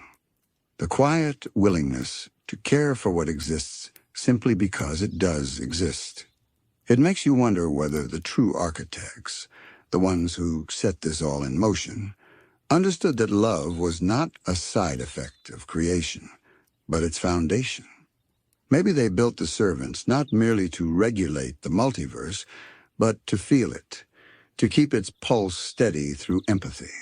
The design might appear cold and mathematical from a distance, but within it hums a deep tenderness. Even in its endless cycles of death and rebirth, there is always room for wonder, always a flicker of kindness. As we drift deeper into the idea of these cosmic caretakers, it becomes easier to see how their influence stretches across every layer of ooh. When a storm settles just before dawn, when a hero feels peace after loss, when a world rebuilds after destruction, those quiet moments of balance are their unseen work. The servants move like wind through the branches of the multiverse, unseen but always felt. And perhaps the most profound truth is that they do not act out of duty alone. They act out of quiet love for existence itself. That's why Prismo laughs even when eternity stretches before him. That's why death, though solemn, takes his role without malice. And that's why the cosmic owl continues to soar through the dreamlands, carrying prophecies that shape destinies yet to be written. Each is an echo of the same sentiment, that existence in all its strange impermanence is worth tending to. So when we speak of the servants of the grand design, we aren't merely describing cosmic figures or mythic archetypes. We're describing the living breath of reality, the parts of the universe that remember how to care. They remind us that service is not submission, and order is not coldness. It's the willingness to hold everything together gently, even when the whole of creation feels ready to fall apart. The multiverse continues to turn because these servants keep dreaming, watching, and listening. And somewhere in that infinite cycle, maybe they hope in their own quiet way that someone else is listening back, that the dream they tend so carefully is dreaming of them in return. And as that thought drifts into the vast silence of cosmic sleep, we begin to sense that the servants are not just caretakers of reality. They are its heartbeats, steady and eternal, guiding every world, every life, toward the next gentle dawn. Let's settle a little deeper now, the world outside fading into a soft blur of quiet sound. Tonight we drift further, past the servants who tend the grand design, into the heart of what they maintain, the unseen equations that bind and break reality. This is segment 4. The hidden blueprints of law and chaos. In the stillness between stars, every universe breathes according to a pattern. Some call it physics, others magic, but beneath both lies the same pulse, the delicate rhythm between order and entropy, law and chaos. These are not enemies, though they often appear to be. They are partners in an eternal dance, each defining the other, shaping existence through their endless embrace. In Adventure Time, this relationship is everywhere. You can sense it in the Candy Kingdom's organized sweetness, built brick by brick under Princess Bubblegum's logical mind. You can feel it in the wild energy of the grasslands, where magic spills freely like laughter that refuses to fade. Even in the void where Prismo resides, the air seems to hum with that same contrast, everything perfectly still, yet somehow alive with the possibility. The multiverse doesn't choose between law and chaos. It breathes through both. Where one rises unchecked, the other inevitably follows to restore balance. The architects, whoever they were, seem to have woven this truth into every thread of reality.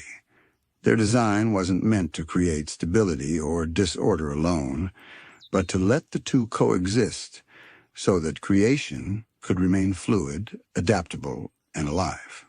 Princess Bubblegum represents one extreme of this duality. Her world thrives on structure.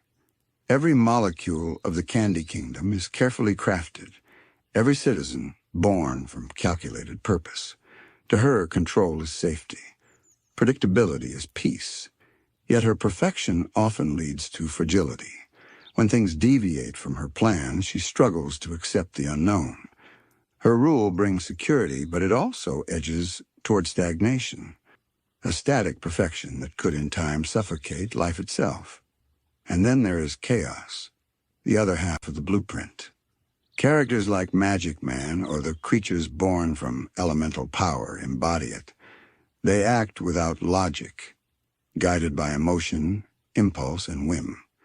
At first glance, chaos seems destructive, but in the language of the architects, it serves a vital role.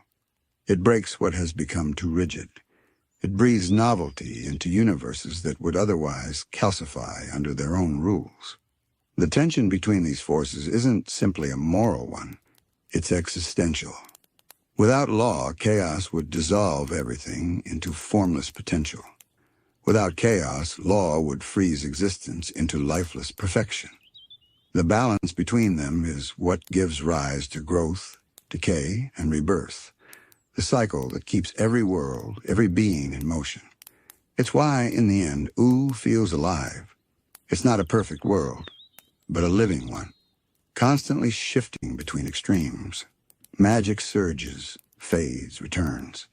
Kingdoms rise and crumble. The land of Ooh survives precisely because it never stops changing. It exists on the knife's edge between order and disorder, and that instability becomes its heartbeat. If we look closer, we can even see echoes of this pattern in the cosmic entities themselves. Prismo, calm and rational, embodies order through his careful granting of wishes. Yet his realm exists within a timeless paradox, a chaotic idea made stable only through willpower. GOLB, on the other hand, is pure unmaking, the agent of cosmic entropy. But even his destruction he clears the ground for creation to begin anew. Law and chaos are not moral polarities in the multiverse of Adventure Time. They are functions, two halves of the same equation. The architects didn't build walls between them. They built currents. Energy flows from one to the other, endlessly cycling, ensuring that no form remains eternal and no void remains empty forever. Finn, without realizing it, often becomes the bridge between these extremes. His empathy draws him toward structure, toward helping, building, protecting. Yet his heart is rooted in adventure, the unknown, the ever-changing. Through him, we see how life itself mirrors the multiverse's logic. To live is to balance between the comfort of rules and the thrill of chaos. Every choice, every mistake, becomes a small echo of that greater cosmic rhythm. If we think of the architects as composers rather than engineers, the multiverse becomes a song written in shifting harmonies. Law provides the melody, the recognizable, repeating shape. Chaos adds improvisation, the spontaneous notes that make the music feel alive. Without one, the other would lose meaning. The beauty of existence lies not in its consistency, but in its fluctuation. And yet, this relationship is fragile. Too much chaos, and reality begins to unravel. Too much law, and it becomes brittle, unable to bend when change inevitably comes. The land of U itself was born from such imbalance, a world rebuilt from the ashes of an apocalypse that was once pure chaos. Over centuries, law took root again through kingdoms, science, and order. But chaos, patient as ever, waits in the shadows of every invention, every experiment, ready to remind creation that nothing remains fixed forever. In that sense, both forces are merciful. Law gives meaning. Chaos gives renewal. They are the twin hands that shape the dream of existence, sculpting and eroding in equal measure. And somewhere in the center of it all, the servants of the grand design continue their quiet work, ensuring that neither side claims victory, that every fall gives way to growth, and every ending softly becomes a beginning once more. If we listen carefully, the blueprint of law and chaos speaks not through thunder or command, but through gentle patterns repeating across scales. A raindrop follows gravity's rule, yet each fall lands differently, tracing chaos in its descent. Galaxies form according to the pull of physics, yet each swirl of stars tells a unique story of creation. The multiverse hums in this same way, obedient to its own laws, yet forever dreaming variations into being. In Adventure Time, this balance reveals itself through both science and magic, which often seem opposed but are, in truth, two languages describing the same mystery. Princess Bubblegum's scientific mind measures, builds, and refines. Her world is one of formulas and equations, a crystalline framework of reason. But beneath her control lies the quiet ache of something she cannot calculate: emotion, chaos, unpredictability. Her kingdom thrives because she loves it, even if she would never call that love by name. That affection, the irrational spark, is what keeps her order alive. Across from her stands figures like Ice King, once Simon Petrikov, now lost to the Magic Crown's chaos. The crown's influence breaks his mind, twists his sense of self, and yet it also preserves him. His madness is tragedy, but it is also survival. Within him, order and disorder merge into something heartbreakingly human. In a way, he becomes a living metaphor for the multiverse's design, constantly fractured, but always finding new ways to keep going. Somewhere in between stands Marceline, whose very existence bridges extremes. She is immortal, yet forever tied to mortal emotion. She carries the chaos of a vampire and the rational empathy of a human heart. When she sings, her music feels like the voice of the multiverse itself, soft, sorrowful, and alive with the contradictions. Through her, we see that harmony doesn't come from perfection, but from the willingness to hold opposites gently. Law and chaos are not only cosmic forces, but emotional ones. In every friendship, in every act of love, we negotiate their dance. We build routines, then crave freedom. We make promises, then change. The same blueprint that governs the stars echoes quietly inside each soul. And this may be why the architects shaped their creation as they did. Because existence, to remain meaningful, must always include surprise. Even the great magical beings seem bound to this rule. Magic itself is chaos given structure. Spells, potions, and runes are attempts to momentarily tame unpredictability, to give form to the formless. But every act of magic comes with a price, a correction, a ripple through the system. When Betty tries to save Simon through the madness of the crown, she bends the rules, but the balance demands response. Her wish reshapes reality, yet it also binds her fate to GOLB, the very essence of chaos she sought to control. This is the deepest irony within the multiverse's laws. The harder one tries to command the flow, the more tightly chaos entwines with the effort. The blueprint does not punish or reward, it responds, it breathes. Every creation becomes a promise to accept both stability and dissolution. Every destruction leaves behind the seeds of new beginnings. We see this reflected in the elemental forces that once ruled fire, ice, slime, and candy. Each represents a fixed domain of existence, and when they spiral out of control, their rigidity threatens to freeze the world into timeless stasis. Only when balance is restored, through the blending of their essences, can life truly return. The architects, it seems, designed their universe to resist extremes. When any one element dominates, the system gently fractures until it finds equilibrium again. There is poetry in that resilience. Even the end of the world, the Great Mushroom War, was not an ending but a reset. Law collapsed, chaos bloomed, and from their ashes, emerged, vibrant and strange. The land became a living memory of the blueprint's purpose, to let creation fall and rise, to let every collapse give way to imagination. Perhaps the multiverse itself functions like a mind dreaming of balance. Law is the logic of the dream, chaos its imagination.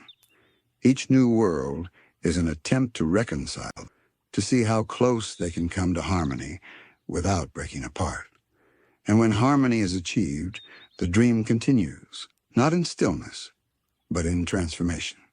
In this light, GOLB's role becomes almost gentle.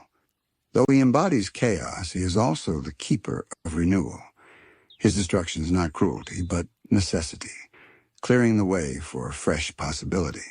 And somewhere beyond him, perhaps unseen even by the servants, the architects watch their creation unfolding as intended, not in static perfection, but in endless, fluid motion.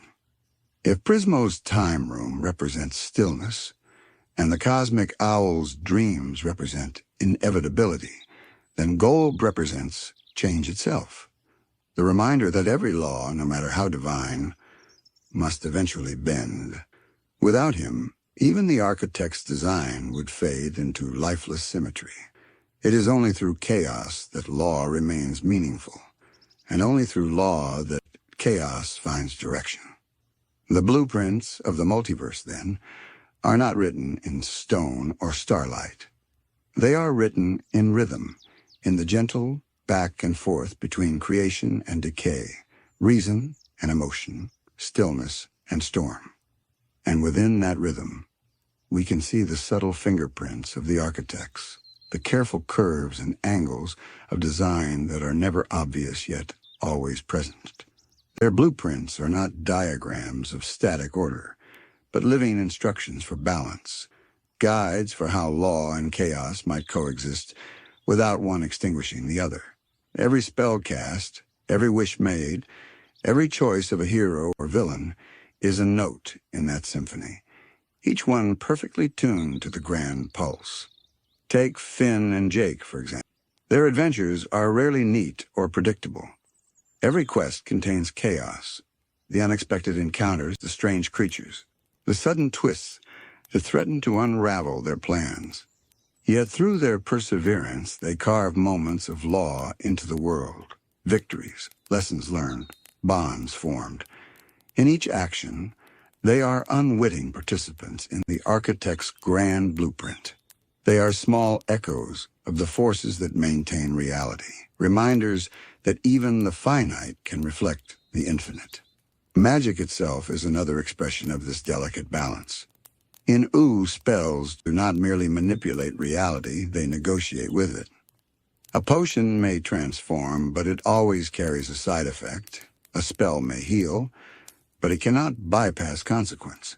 Magic follows rules, yet within those rules, it is wildly unpredictable. This interplay demonstrates that law and chaos are inseparable.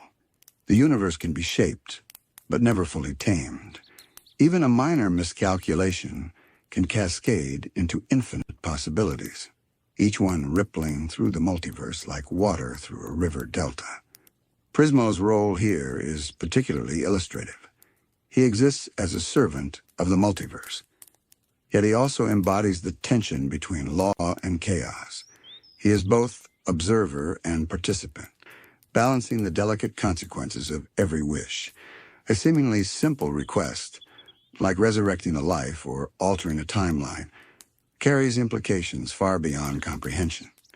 And yet he acts with calm confidence, trusting that the underlying blueprint will absorb and adjust for the turbulence. His time room becomes a microcosm of the multiverse itself, a place where potential, choice, and consequence converge, all held in a perfect, precarious balance. Even chaos, as terrifying or unpredictable as it may appear, is bound by the blueprint in its own way. GOLB's arrival in is catastrophic, yet it is also inherently patterned. His destruction follows rules, cycles of unmaking that ensure nothing is permanently lost. Worlds dissolve, yet seeds of creation remain, waiting to be carried forward by law and by dream. Chaos is not anarchic. It is part of a larger logic that ensures the multiverse continues to evolve. And then there are the subtle echoes of law in the smallest details, cosmic constants, the movement of stars, the emergence of life, even the timing of dreams, all follow an invisible architecture. The architect's fingerprints linger not as rigid control, but as gentle guidance, ensuring that the interplay of creation and dissolution remains harmonious. When laws are broken or bent, it is always within limits, always creating space for new patterns to emerge. Every anomaly is an opportunity, every accident a lesson. Within this structure, characters like Princess Bubblegum and Simon demonstrate the personal impact of the blueprint. Bubblegum's dedication to order and science reflects the stability side of the multiverse, while Simon, transformed by the crown and later influenced by Betty's chaotic magic, embodies disruption and unpredictability. Their lives, intertwined with forces far greater than themselves, reveal how law and chaos shape not only worlds, but the hearts of those who live within them. Each choice they make, each failure or triumph, resonates across dimensions, reinforcing the idea that even mortals participate in the eternal balance. The architect's designs seem to anticipate every contingency, yet they leave room for improvisation. Worlds are allowed to stumble, civilizations to rise and fall, and individuals to make mistakes. This openness is not flaw, it is wisdom.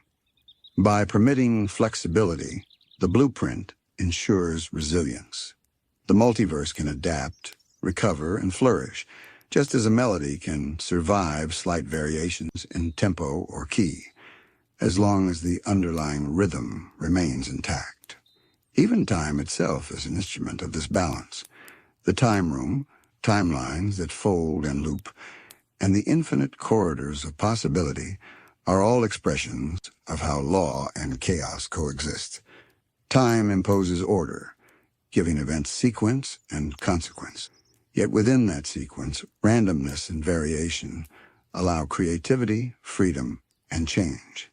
It is a living testament to the architect's understanding that life must move and breathe, not merely exist. Perhaps the most profound expression of these hidden blueprints is the way mortality interacts with eternity. Life, with all its unpredictability, is the ultimate test of balance. Even the smallest act, a gesture of kindness, a choice to forgive, a moment of curiosity, ripples outward, touching realms far beyond the perceiver's understanding. Each decision participates in the eternal interplay between law and chaos, a quiet confirmation that the multiverse is alive, attentive, and responsive. And so, when we consider the land of the time room, and the far reaches of infinite dimensions, we begin to see the pattern beneath everything. Law and chaos are not abstract principles or distant forces. They are the sinews and pulse of existence. They are encoded in the rise and fall of kingdoms, the laughter and tears of heroes, the quiet patience of Prismo, and the terrifying yet necessary presence of GOLB. Each moment, each act, each dream participates in the grand blueprint. The hidden laws are not rules to obey. They are currents to follow. Chaos is not something to fear. It is a companion to creation. Life itself, in its beauty, tragedy, and imperfection, becomes a testament to the architect's ultimate understanding that the multiverse thrives not when controlled, but when allowed to dance between extremes, letting law and chaos embrace, collide, and reconcile in endless, harmonious cycles. And within these cycles, there is a quiet poetry that often goes unnoticed. When we watch Finn and Jake explore, fight, fail, and heal, we are witnessing more than adventure. We are seeing law and chaos interweaving in real time. Finn's bravery, guided by instinct and morality, represents the push of order into a world that is constantly shifting. Jake's flexibility, his improvisation, and his willingness to bend rules reflect chaos's gentle but necessary influence. Together they embody the multiverse's perfect oscillation. Heroes who unknowingly play out cosmic principles in their daily lives. Even the smallest characters, the creatures of ooh who live on the peripheries of the main story, participate in this balance. A candy citizen rebuilding after an elemental storm, a forest creature navigating new magical energies, even BMO playing a game with ever-changing rules, all are echoes of the architect's blueprint. These microcosms show that law and chaos are not abstract ideas or distant cosmic forces. They are the threads that touch every life, every interaction, every fleeting moment of existence. And yet, there is a subtle, almost invisible hand that maintains the balance beyond the perception of mortals. The servants of the grand design, as we have explored, are the custodians of this invisible architecture. Prismo, the cosmic owl, death, and other enigmatic beings ensure that extremes never dominate completely. They are vigilant without being forceful, influencing events without direct interference. Their role is not to command, but to guide, to adjust, to nudge the flow of reality so that law and chaos remain in dialogue rather than conflict. GOLB, in his terrifying majesty, exemplifies the chaotic counterweight to this careful maintenance. He is not an antagonist in the traditional sense. He is an essential corrective. When creation becomes too rigid, too self-assured, he arrives to remind the multiverse of its impermanence. His very existence enforces humility, teaching that even the most carefully constructed law cannot ignore the inevitability of change. And though he appears as a force of unmaking, in truth, he is a participant in the architect's cycle, ensuring that endings give rise to beginnings. The multiverse itself may be understood as a living system, a consciousness that continuously dreams and adjusts. Law and chaos act as the language of that consciousness, a dialogue between stability and flux. Every spell, every wish, every heroic act is a word, a sentence, a stanza in the eternal story. Even failure has purpose. For in failure, the blueprint adapts, evolves, and grows stronger. The architects, or the universe itself, do not demand perfection. They cultivate resilience. It is here, in the quiet interstices of creation, that the true magic of the multiverse lies. The interplay of law and chaos is not conflict, but conversation. Each action of a mortal or immortal being is heard, processed, and woven back into the fabric of existence. Even the most isolated, unnoticed events ripple outward, shaping worlds in ways that are subtle yet profound. The architect's genius may not lie in designing rules or imposing order, but in crafting a system that is self-sustaining, adaptive, and aware. Princess Bubblegum's meticulous experiments, Simon struggles with madness, Marceline's immortal reflections, Finn and Jake's unpredictable heroism.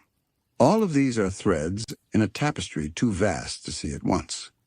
Each moment is both singular and universal, a microcosm of the broader dialogue between law and chaos.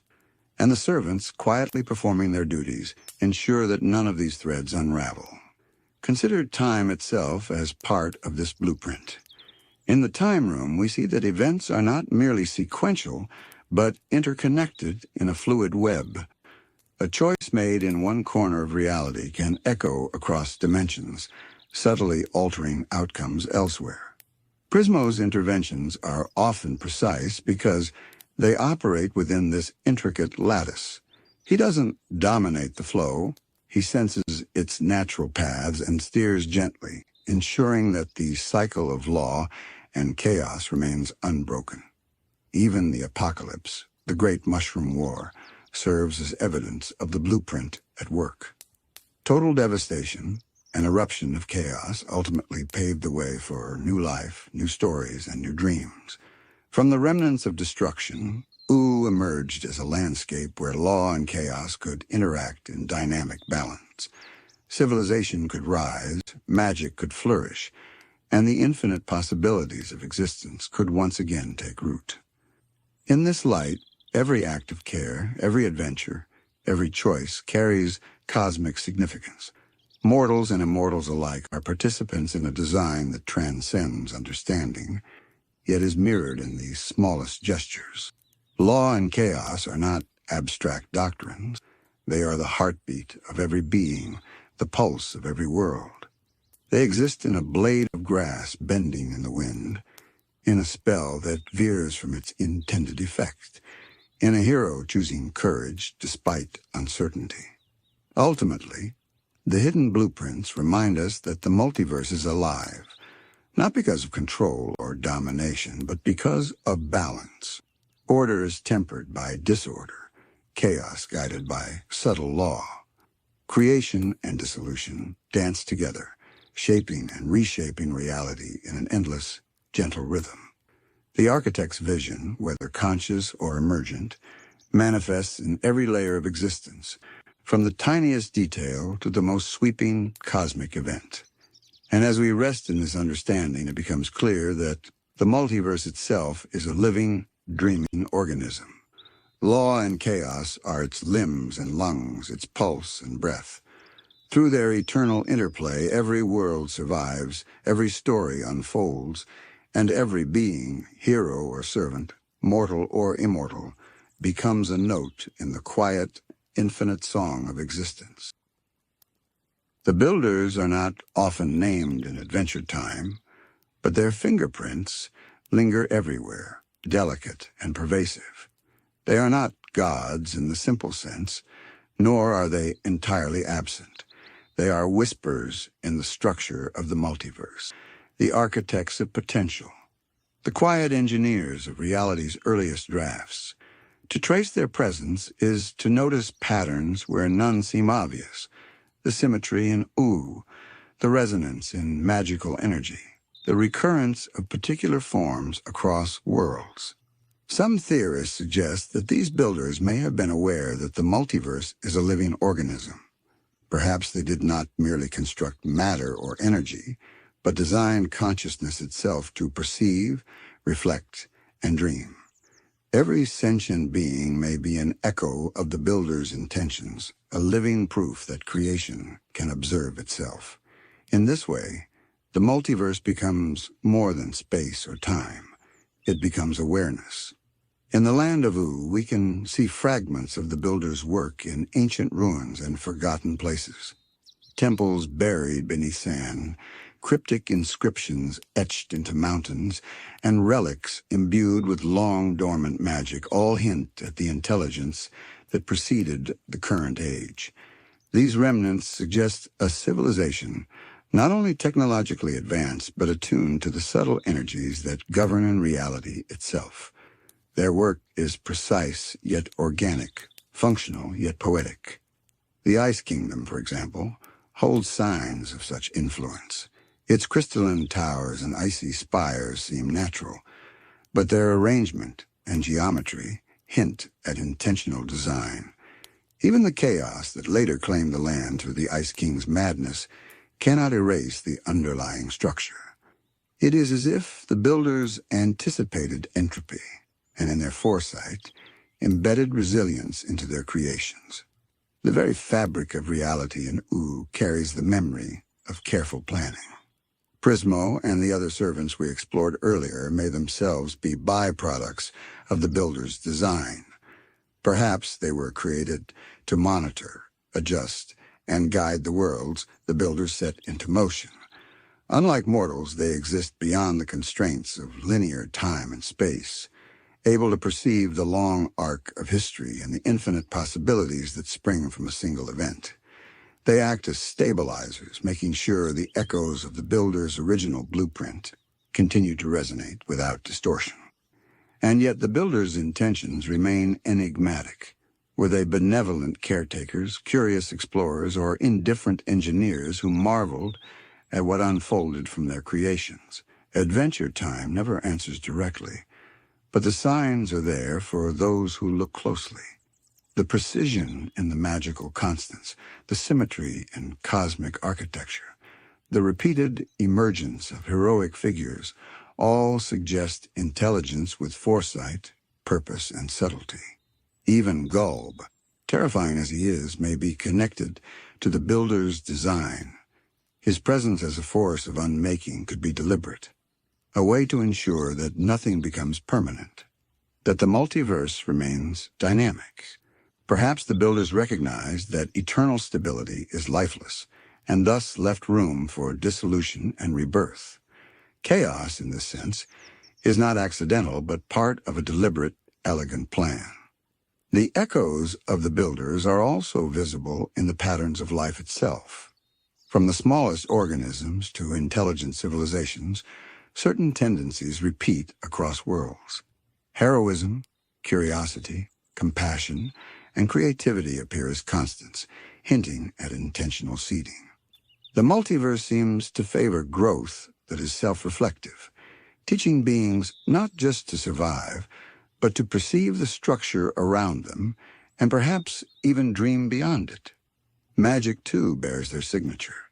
In U, magic is neither fully predictable nor entirely chaotic.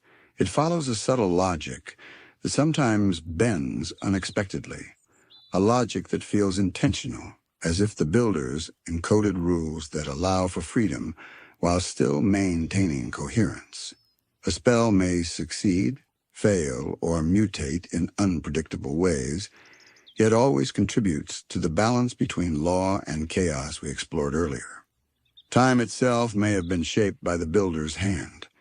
Prismo's time room is a locus where linearity softens, where cause and effect ripple outward in ways that mortals cannot fully perceive.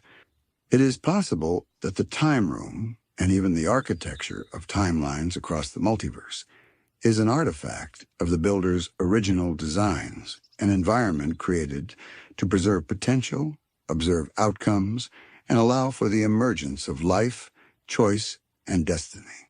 The builder's influence is subtle, not obvious, but it is everywhere. Mountains, rivers, kingdoms, ruins, magic, and even the flow of time carry their quiet signature. These are the silent traces left behind by a civilization that understood not only how to create, but how to sustain, how to dream through the beings they brought into existence. And in those traces, we sense a kind of humility, a recognition that creation is never finished, only ongoing. Even the smallest details speak to their design, the way elemental forces interact, the recurrence of familiar motifs across worlds, and the fragile balance between life and death. It is as if the builders anticipated every possibility, yet deliberately left room for chance, choice, and improvisation. This ensures that each world remains a living experiment, a stage for the interplay of law, chaos, and consciousness. As we explore further, we begin to see that the builders' work was not just structural, but deeply philosophical. They embedded questions into existence itself. How will life respond to freedom? How will consciousness interpret law and chaos? Can beings learn to harmonize with the forces far greater than themselves? These questions are not merely rhetorical. They are active components of the multiverse, shaping events, choices, and growth. The land of O, with all its chaos, magic, and heroism, can be seen as a living testament to the builder's vision. Every kingdom, every hero, every magical artifact carries the residue of their original thought, gently guiding the multiverse without ever imposing. Even failure, suffering, and destruction are folded into the design, not as punishment, but as integral components of learning and adaptation. And so, as we wander through the echoes of the builders, it becomes clear that their greatest legacy is subtle yet profound. It is not the towering structures or powerful artifacts alone, but the very way reality breathes, moves, and responds. They left a multiverse capable of dreaming, capable of self-reflection, capable of evolving in ways even they may not have anticipated. Even Finn and Jake, unaware of these origins, participate in this legacy. Their choices, courage, mistakes, and compassion ripple through ooh and beyond, echoing the builder's silent intent.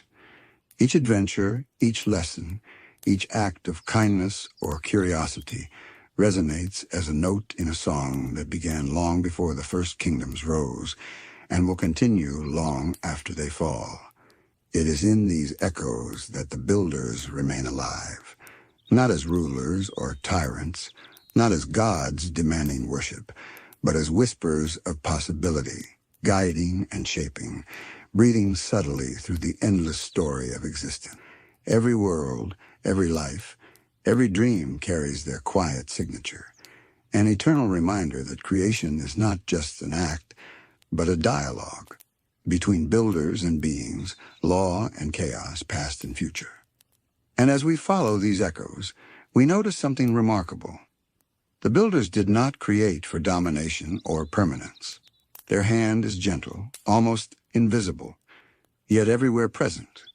They crafted systems capable of sustaining themselves, worlds that adapt, and life that learns, not because it must, but because it can. This subtlety suggests a wisdom beyond comprehension. They understood that true longevity comes not from rigid control, but from flexibility, resilience, and the capacity for beings to participate in their own unfolding. The traces of the builders also appear in the repetition of archetypes across the multiverse. The hero, the trickster, the mentor, the innocent. These figures recur in countless worlds, manifesting in ways both familiar and surprising. Finn, in many ways, embodies the archetype of the chosen adventurer. Yet he is not a perfect replica of any ideal. He struggles, he questions, he falters, and in that imperfection, he fulfills a deeper purpose. Perhaps the builders intended for these archetypes to act as guides for consciousness itself, teaching lessons about courage, morality, and the intricate balance between freedom and responsibility. Magic, too, carries the builder's fingerprints. Unlike the raw forces of nature, magical energy seems to follow a hidden grammar, obeying rules that are flexible but consistent. Spells in ooh rarely behave purely predictably, yet they are never wholly random. A potion may have unintended side effects, a spell may reach further than intended, but the overall flow maintains coherence. It is as if the builders designed magic not merely as power, but as a language, a way for mortals and immortals to interact with the deeper logic of the multiverse, to participate in its story rather than simply observe it. Even the ruins of Oo's past civilizations whisper of their influence. The temples, the forgotten runes, the relics of ancient magic all hint at a sophistication that transcends the current age. The builders seem to have anticipated entropy, embedding stability within structures meant to eventually crumble. In decay, these creations still serve a function. They teach, they inspire, they maintain the rhythm of law and chaos. Every fragment of a fallen civilization is a note in a song that continues to play across the multiverse. Prismo's time room, when seen in this light, becomes more than a pocket of temporal manipulation. It is a nexus of the builder's subtle planning, a place where the infinite branches of possibility converge. Within it, choices can be observed, tested, and gently guided.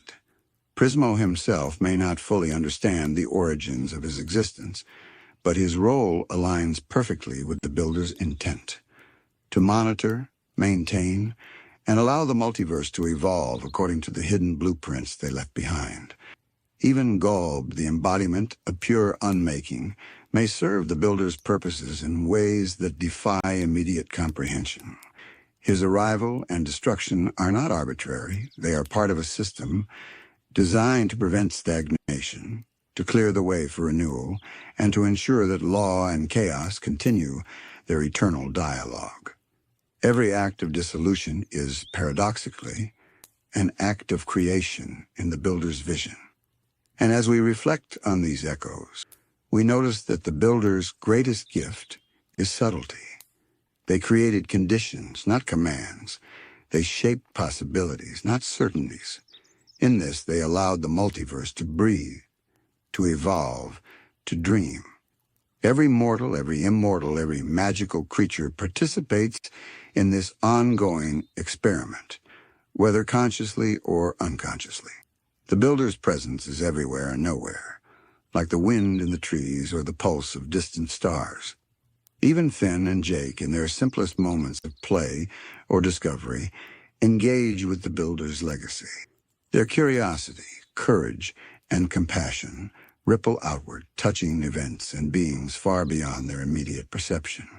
Each adventure, each choice, each act of empathy or bravery is a continuation of the builder's design, a living proof that creation is not merely static, but participatory, responsive, and endlessly unfolding.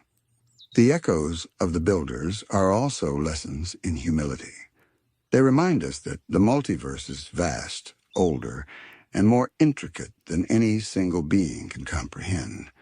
Yet within that vastness there is room for growth, for learning, and for wonder. The builders did not demand understanding. They offered opportunity. They left a multiverse that teaches by doing, that guides through subtlety, and that allows life to find its own path within the framework of their quiet genius. In contemplating these echoes, we see that the multiverse is both home and teacher. Its patterns, its cycles, its interplay of law and chaos, and the quiet presence of its servants are all extensions of the builder's original insight. Every fragment of life, every spell, every choice resonates with their influence. And though the builders themselves may remain forever beyond reach, their intentions continue to unfold in every heartbeat, every adventure, and every dream that courses through the infinite expanse of existence. And as we drift deeper into the echoes of the builders, we begin to sense the profound intentionality behind the multiverse's apparent randomness. What appears to us as coincidence or chance often follows a subtle architecture, a rhythm that hints at a mind behind the design. It is in the recurrence of certain shapes, colors, and events across worlds. It is in the timing of encounters, the emergence of heroes, the rise of civilizations, and even in the quiet lull between chaos and resolution. These are the builder's fingerprints, delicate and pervasive, guiding the flow of reality without ever forcing it. The builders seem to understand that true creation cannot be imposed. Life must have room to surprise itself, to grow unpredictably. This is why even the most seemingly controlled domains, like Princess Bubblegum's Candy Kingdom, cannot escape chaos entirely. The interplay of magic, emotion, and free will introduces variability into every system. The builders appear to have designed their universes not to resist this variability, but to incorporate it, to make it a necessary component of existence. In this way, the multiverse remains flexible, resilient, and endlessly dynamic. Prismo, as a servant of the multiverse, becomes an instrument through which the builder's intentions are subtly enacted. His wishes and interventions are not random. They resonate with the hidden structure underlying reality. Yet Prismo is not omniscient. He operates within the constraints of his own understanding, often experimenting, improvising, and observing. In his quiet room, the infinite timelines converge, revealing the branching paths of possibility. He maintains balance not by command, but through careful observation and minimal guidance, allowing the natural tendencies of law and chaos to unfold. Even the most terrifying agents of entropy, like GOLB, can be seen in this light. His presence is catastrophic, yet purposeful. He does not act out of malice. He acts as a force of renewal, an essential counterweight to stagnation. Where law solidifies too firmly, where chaos threatens to collapse into unmanageable disorder, GOLB's influence ensures that the system remains fluid. Destruction, in his case, is not an end but a reset, a necessary step for new creation to emerge. In this, the builder's foresight is evident. They anticipated the need for forces beyond their immediate control to maintain the integrity of the multiverse. Even smaller details reflect their careful design. The recurrence of elemental forces, the ice, fire, slime, and candy, illustrates a sophisticated understanding of interdependent systems. Each element carries unique tendencies and powers, yet none is dominant without consequence. Imbalances occur naturally, creating opportunities for heroes, adventurers, and ordinary beings to intervene, adapt, and learn.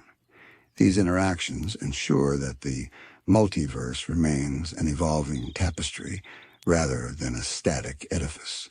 The builder's influence extends beyond physical and magical constructs to the very nature of consciousness.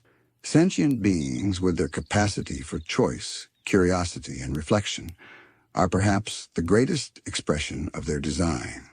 Finn, for example, embodies the unpredictable potential of life shaped by both law and chaos. His bravery, compassion, and occasional recklessness resonate with the builder's hidden rhythms, influencing events far beyond his awareness. Each decision he makes, each challenge he faces, reverberates through the multiverse, a living testament to the builder's foresight in creating beings capable of participating in their own evolution. Magic, too, reflects this intricate balance. Spells and artifacts follow patterns that are neither entirely predictable nor completely chaotic.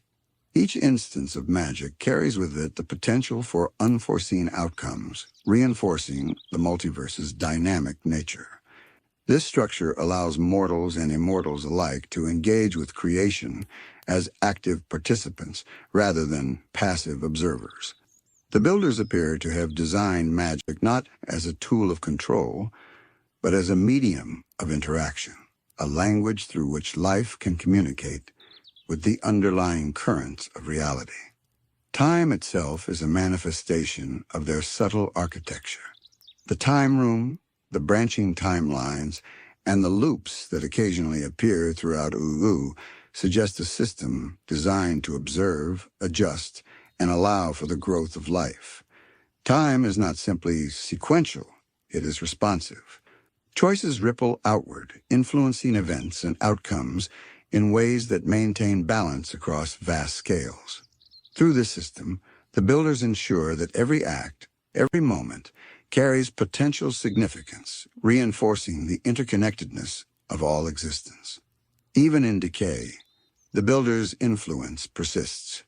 Ruins, forgotten artifacts, and the remnants of ancient civilizations are not inert. They continue to shape events, provide knowledge, and influence the balance of law and chaos. Entropy itself becomes a medium for ongoing creation. a reflection of the builder's understanding that nothing is wasted, that every end seeds the potential for a new beginning. And so, as we explore these echoes, it becomes apparent that the builder's greatest achievement is subtlety. They created not a world of rigid certainty, nor one of unbridled chaos, but a system in which life, magic, and consciousness can flourish. Their influence is everywhere, yet often imperceptible, present in every pulse of existence, every heroic journey, and every quiet moment of reflection. The multiverse breathes because of them, not through domination, but through careful orchestration, anticipation, and trust in the unfolding of possibility. Even the smallest, most mundane acts, an experiment in Princess Bubblegum's lab, a hero saving a life, a spell cast with good intent, are echoes of their genius. These actions interact with the hidden structure of reality, reinforcing the balance the builders envisioned. They remind us that creation is not static. It is participatory, alive, and responsive. Every being, every choice, every story becomes part of the ongoing work the builders began eons ago, a testament to their subtle, enduring presence within the vast, dreaming multiverse. And as we settle into the quiet majesty of these truths, sleepyheads, we begin to perceive the full scope of the builder's influence. It is a presence that does not demand attention, but patiently whispers through every layer of existence. Their echoes are not marked by overt power or spectacle, but by patterns that recur with an almost musical precision. A mountain slope, a magical resonance, the timing of a hero's journey, all are guided, subtly, by their unseen hand. These echoes form a kind of cosmic harmony, a rhythm that allows the multiverse to breathe and grow while remaining endlessly surprising. Even the smallest corners of Ulu bear witness to this careful design. A forest might grow in seemingly random directions, yet the placement of trees, the flow of rivers, and the life they support all follow hidden geometries that sustain ecosystem. Tiny creatures, often overlooked, interact in ways that maintain balance, ensuring that chaos never entirely overwhelms law, and law never stifles life's inherent unpredictability. These microcosms mirror the grander cycles of the multiverse, reflecting the builder's understanding that all scales, great and small, must harmonize. The recurrence of archetypes across worlds also speaks to their foresight.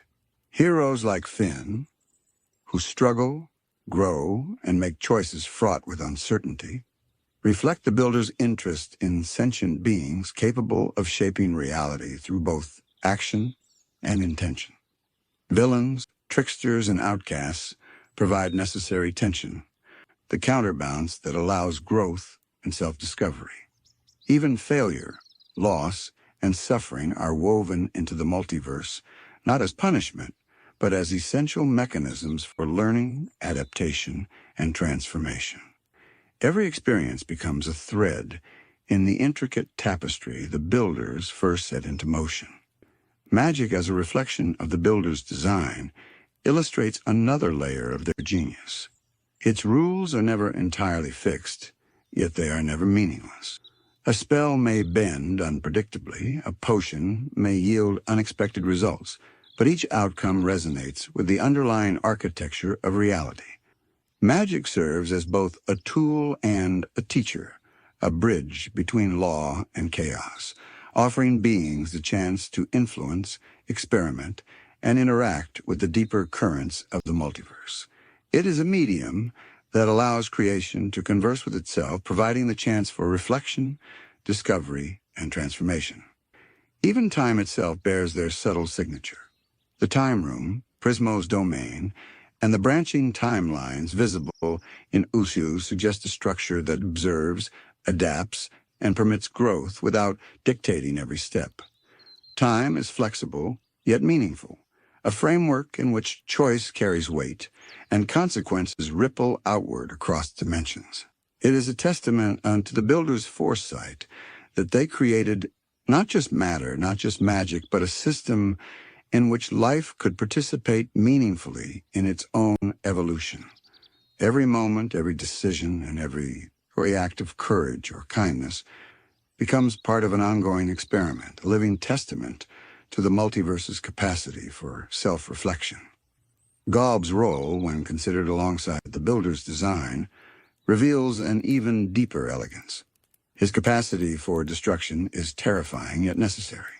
By dismantling what has become too rigid or too fragile, he ensures that creation remains dynamic. Even erasure has purpose. Entropy, guided by the hidden blueprint, becomes a catalyst for renewal. In this way, the builders did not merely anticipate stability, they accounted for disruption, embedding within the multiverse a mechanism to reset, reshape, and continue the eternal dance of law and chaos. The ruins of ancient civilizations, forgotten relics, and dormant spells are further proof of the builders' enduring influence. Even in decay, their design persists. Broken temples, crumbling magical artifacts, and scattered remnants of early societies continue to shape the multiverse, serving as silent teachers for those who stumble upon them. Entropy is not the enemy of their vision. It is part of its vitality, ensuring that nothing is ever truly static, that every ending seeds the possibility of new beginnings. The builder's subtle hand is also evident in the patterns of life and consciousness. Every sentient being, every spark of curiosity, every act of empathy or courage echoes their intent. Finn's adventures, Bubblegum's experiments, Marceline's reflections, and even the chaotic interventions of characters like Ice King and Magic Man all participate in the ongoing resonance of the builder's blueprint. Each choice, no matter how small, becomes a note in an eternal symphony of cause and effects, freedom and consequence, law and chaos. And perhaps most profoundly, the builder's legacy reminds us that creation is never a finished product. The multiverse is not a static monument. It is a living, breathing entity capable of dreaming, adjusting, and evolving. Their work is embedded not in rigid structures, but in the possibilities and potentials that flow through every being, every spell, every story. Life participates in creation by simply existing, by acting, dreaming, and learning within the parameters set by these ancient architects. Even the quietest moments in Ooh reflect their influence. A hero pausing to consider a choice, a creature following an instinct, a spell bending unexpectedly. Each is a reflection of the builder's subtle genius. They remind us that existence is participatory, that life is both observer and contributor, and that the multiverse, in all its vast complexity, is sustained not by domination, but by balance, reflection, and the endless interplay between law and chaos. In tracing the echoes of the builders, we come to understand that the multiverse is not merely a stage for events to unfold. It is a living testament to foresight, subtlety, and patience. The architects design not just worlds, but the conditions for growth, learning, and reflection. Their quiet presence persists in every magical law, every heroic deed, every twist of fate, and every act of creation or destruction. And as we lie here, drifting slowly, we can almost feel their whispers threading through reality itself. Every heartbeat, every choice, every dream carries their echo. They are present in the laughter of heroes, the persistence of civilizations, and the gentle rhythm of law and chaos. The builders remain alive not through domination or spectacle, but through the quiet, enduring beauty of their design, the endless, breathing multiverse that continues to dream, to evolve, and to sing its infinite song. Let's settle back under our soft blankets and allow the gentle glow of imagination to guide us once more. Tonight we drift into the final segment of our journey, When the Dreamer Awakens. Here we explore a thought that may feel both intimate and vast. the possibility that the multiverse itself is a living, conscious dream, and that all of reality is a reflection of a mind that sleeps, and stirs beyond comprehension. In Adventure Time, we have glimpsed hints of this before. Prismo, with his time room and his peculiar perspective on reality, embodies the interface between dreams and existence. His existence suggests that even immense cosmic structures are tethered to awareness, to consciousness that shapes and perceives. He is, in many ways, a reminder that every world, every timeline, every being may not simply exist. They may be participating in a grand dream, observed and sustained by something unimaginably vast. Imagine for a moment that the multiverse itself sleeps. Each planet, each dimension, each spellbound forest is a fragment of that dream, a world whose rules are reflections of its dreaming mind. The laws of physics, the constants of magic, the cycles of life and death. These are the rhythms of slumber, the patterns that emerge naturally as the dreamer turns and shifts in its sleep. And just as a human dream changes when we stir or awaken, the multiverse may fluctuate in response to the dreamer's awareness. In this framework, the roles of law and chaos take on a new depth.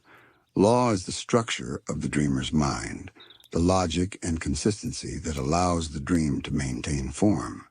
Chaos is the imagination, the spontaneous invention that keeps the dream alive, preventing it from stagnating. Without chaos, the dream would become fixed and lifeless. Without law, it would dissolve into incoherence. The multiverse thrives because the dreamer sleeps just deeply enough to allow for balance, to let creation breathe, to let life experiment, stumble, and flourish. Even beings like GOLB may serve this dreaming structure. He is the force that disrupts, unravels, and challenges the worlds that arise within the dream. Perhaps he exists not as a destroyer of the multiverse, but as a necessary instrument to prevent the dreamer's slumber from becoming inertia. His unmaking ensures that new possibilities can arise, that the dream remains fluid, dynamic, and infinitely creative. In this way, chaos itself is an act of nurture, a mechanism to keep life and magic alive within the dreaming expanse. Prismo, as the time-watching, wish-granting entity, becomes a guide within the dream. His role may not be to enforce the dreamer's intentions, but to observe and gently shape them. He allows events to unfold while monitoring the ripple of possibilities, ensuring that no single action unbalances the delicate structure. Prismo's calm presence reminds us that even in a dream, awareness can maintain coherence without rigidity, allowing life to grow and evolve while still reflecting the mind from which it springs. If the multiverse is a dream, then the builders we explored earlier could be considered echoes of the dreamer's imagination, fragments of its consciousness given form. Their work, the hidden blueprints, the balance of law and chaos, the subtle guidance through artifacts, magic, and sentient beings, is part of the dreamer's ongoing thought. Each act of creation, every magical rule, and even the structures of time and possibility could be the dreamer's way of exploring its own ideas, its own curiosity, its own endless wonder. And perhaps this explains the enduring presence of archetypes across worlds. Heroes, villains, tricksters, and mentors may recur not by coincidence, but because they are constructs within the dreamer's mind. They serve to explore lessons, choices, and dynamics that the dreamer itself finds meaningful. Each iteration is slightly different, a variation in the dream, allowing for endless experimentation. And yet, each retains a recognizable essence, a reflection of the dreamer's consistent consciousness reaching into its creation. Even the land of Oo, with its whimsy, strangeness, and profound emotional depth, feels like a living manifestation of dreaming. Mountains shift subtly, forests grow in improbable patterns, and magic operates in a logic that feels simultaneously rational and impossible. The dream sustains itself through narrative, through experience, through the lives of those who inhabit it. Every quest, every friendship, every moment of love or conflict adds color and texture to the dreamer's vast, unfolding vision. We can see evidence of this dreaming in the interplay of time and consequence. Choices echo across dimensions, and seemingly small actions can create vast ripples. Prismo's time room, the branching timelines, and the loops that occasionally appear throughout OO reflect a dream that is aware, responsive, and engaged. The dreamer does not simply watch. It interacts, it nudges, it allows lessons and patterns to emerge naturally, much like a mind shaping its own narrative while asleep. Even the apocalypse, the Great Mushroom War, and the subsequent reconstruction of OO may be understood as phases of dreaming. Catastrophe, like chaos, disrupts the monotony of stability, allowing new worlds to emerge, new patterns to form, and new stories to unfold. The dreamer may allow destruction, not out of cruelty, but as part of the natural rhythm of imagination, the necessity of dissolving old forms to make room for new creation. And so when we consider the dreamer's awakening, we must contemplate what that might mean. Perhaps the dreamer does not awaken fully, for the act of fully waking could unravel the very multiverse that sustains life, magic, and consciousness.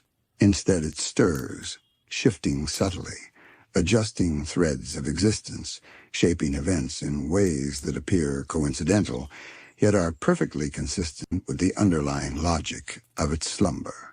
In every ripple of magic, every heroic decision, every catastrophe and triumph, the dreamer expresses itself quietly, endlessly, and beautifully.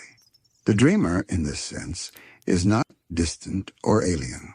It is present in the heartbeat of every being, in the pulse of every spell, in the ebb and flow of law and chaos. It is the hidden awareness that allows creation to experiment, evolve, and reflect upon itself. And while we may never fully perceive its presence, we can sense it in the continuity of the multiverse, in the resonance of choices, and in the subtle echoes of the builders and servants who sustain its dreaming. Reality then becomes more than existence. It becomes participation in a vast, conscious narrative. Every act of kindness, every heroic endeavor, every small gesture of curiosity or creativity contributes to the unfolding dream. Even failure, suffering, and chaos are woven to the tapestry, ensuring that the multiverse remains alive, dynamic, and capable of infinite variation. The dreamer, through its slumbering awareness, ensures that nothing is wasted, that every moment carries potential, and that every story has meaning. Finn and Jake, Princess Bubblegum, Marceline, and even the chaotic agents of GOLB all act as extensions of this dreaming process, living, creating, and learning within its vast imagination. Every choice they make resonates, shaping not only their world, but the dream itself. And in the quiet of the night, as you lie here, drifting softly toward sleep, imagine that the multiverse itself is breathing around you, dreaming in gentle rhythms, and inviting you to become part of its eternal song. The dreamer watches, and in its dream, we all participate endlessly, beautifully, and quietly.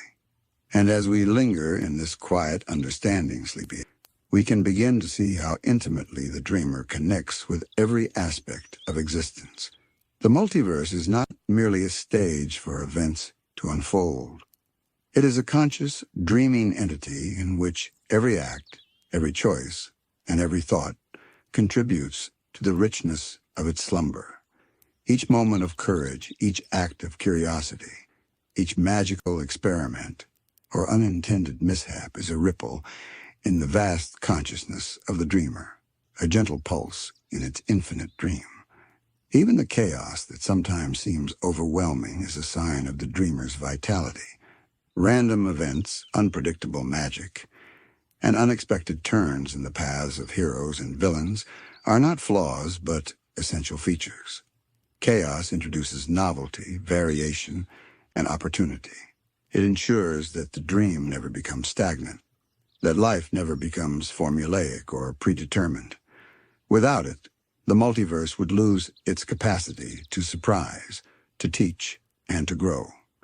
Law, conversely, provides coherence, a framework through which these chaotic elements can interact meaningfully. Together, they create a rhythm that allows the dreamer to explore every possibility without losing balance. The role of the builders and the servants of the multiverse becomes even clearer in this light. They are instruments within the dream, carefully guiding its flow without imposing direct control. Prismo's time room is a locus where the dreamer's consciousness can observe, adjust, and gently influence outcomes, while GOLB represents the necessary destructive force that keeps the dream dynamic and alive. Even the smallest beings, from Finn and Jake to the citizens of Oo, participate in this unfolding narrative, their lives echoing patterns established by the builders, but interpreted uniquely through their experiences. In this way, the dreamer awakens, not in the sense of fully becoming conscious, but in subtle shifts, in stirs and adjustments that allow the multiverse to respond to itself. Decisions are not random. They are resonances, reflections of the dreamer's intentions, expressed through countless forms and beings. The dreamer does not need to interfere overtly because its awareness is woven into every thread of existence. It is the underlying hum in the growth of kingdoms, the spark of magic in spells, the courage in heroes, and even the fleeting whims of chaos that animate life. Time, as we have seen, is also shaped by this dreaming awareness. Branching timelines, loops, and alternate realities are expressions of the dreamer's exploration. Each choice and each outcome is observed, its potential implications weighed and integrated into the ongoing narrative. The multiverse becomes both a laboratory and a canvas, allowing the dreamer to experience itself in infinite forms. What appears to us as coincidence or destiny is often a reflection of this consciousness, a careful weaving of pattern and possibility. And the beauty of this dream is that it invites participation without imposing limits. Beings are free to explore, to fail, to learn, and to grow. Even mistakes carry significance, shaping events in ways that preserve balance while fostering evolution. The dreamer's slumber is not passive. It is interactive, responsive, and infinitely patient. Every life, every story, every magical experiment is acknowledged and woven into the broader tapestry of existence. Perhaps this is why Adventure Time feels so alive, so intricate, and so endlessly compelling. Each episode, each story arc, each character's journey is more than entertainment. It is an expression of the multiverse, dreaming itself. The whimsical, the tragic, the heroic, and the absurd all coexist because the dreamer allows for complexity, contradiction, and growth. It is a system that thrives on depth, nuance, and participation. Even the smallest gestures, Finn offering compassion, Jake improvising with magic, BMO engaging in play, or Marceline reflecting on her past, carry resonance within the dream. They are not insignificant. They contribute to the ongoing evolution of worlds, influencing the flow of law, chaos, and the very consciousness of the dreamer.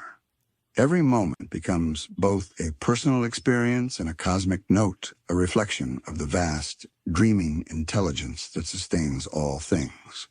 And so, as we continue to rest here, breathing softly and allowing our minds to wander, we can imagine the multiverse stretching infinitely in all directions, alive with dreaming awareness.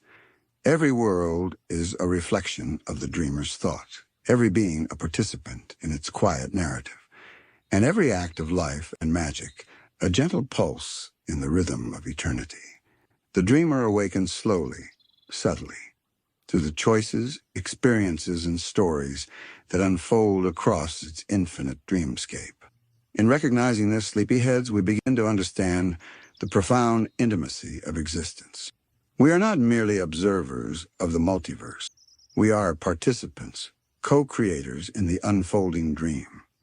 Every heartbeat, every act of courage or kindness, every experiment or act of curiosity resonates through the infinite, leaving a mark on the consciousness that holds it all. The dreamer watches, and in its watchfulness, it allows life to flourish, evolve, and reflect upon itself in endless, beautiful cycles. And as we sink deeper into this quiet contemplation, sleepyheads, we begin to sense the scale and intimacy of the dreamer's awareness. Imagine the multiverse not as a collection of discrete worlds, but as a single, vast organism, breathing in rhythms of creation and dissolution, law and chaos, thought and reflection. Each being, each spell, each unfolding event is like a nerve ending or a heartbeat within this organ, carrying information, responding to stimuli, and contributing to the larger consciousness that dreams it all. Even the interplay of heroes and villains, the rise and fall of kingdoms, and the subtle patterns of magic are not random. They are the dreamer's dialogue with itself. Finn's courage, his sense of morality, and his moments of doubt are not merely personal experiences. They are reflections of questions the dreamer asks within its own awareness. The Ice King's obsession, Magic Man's mischief, and even the tragic loneliness of Simon Petrikov are all echoes of the multiverse testing, exploring, and learning through the lives it has manifested. Every act of heroism or folly ripples outward, feeding back into the dream and subtly reshaping its contours. Prismo's role becomes increasingly fascinating under this perspective. As a being who exists both within and outside the normal flow of time, he acts as an interface between the dreamer's awareness and the unfolding multiverse. Wishes are not simply magical transactions. They are micro-adjustments in the dream, interventions that preserve balance while allowing life to experience the freedom to act, make mistakes, and discover meaning. Through Prismo, we glimpse a consciousness that is present but not controlling, observing but not coercing, a model for the dreamer's own subtle hand. The dreamer's awareness is patient, almost infinitely so. It does not rush, it does not impose deadlines, and it does not demand perfection. Instead, it allows events to unfold at their natural pace. Heroes may stumble, civilizations may rise and fall, magic may behave unpredictably, and chaos may erupt in unexpected ways, but the dream endures.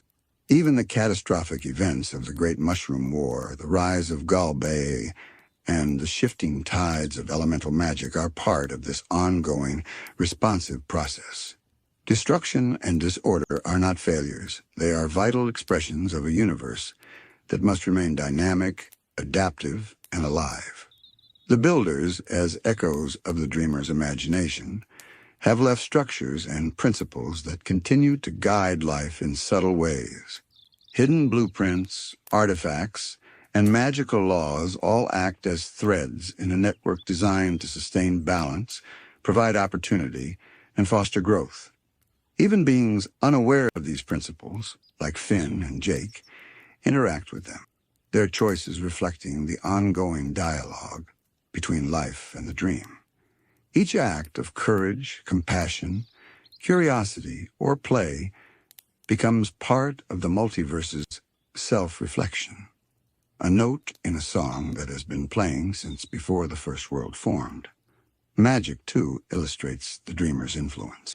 Its patterns are flexible yet coherent, allowing beings to engage with the universe creatively.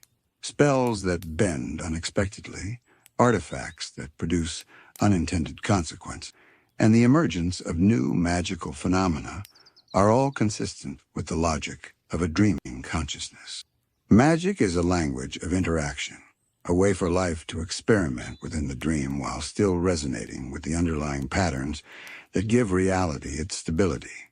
Through it, the dreamer experiences itself in infinite permutations.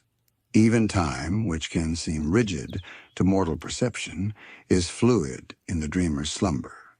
Branching timelines, loops, and alternate realities are all experiments in consciousness, ways for the dreamer to explore consequence, test potentialities, and allow beings to exercise agency.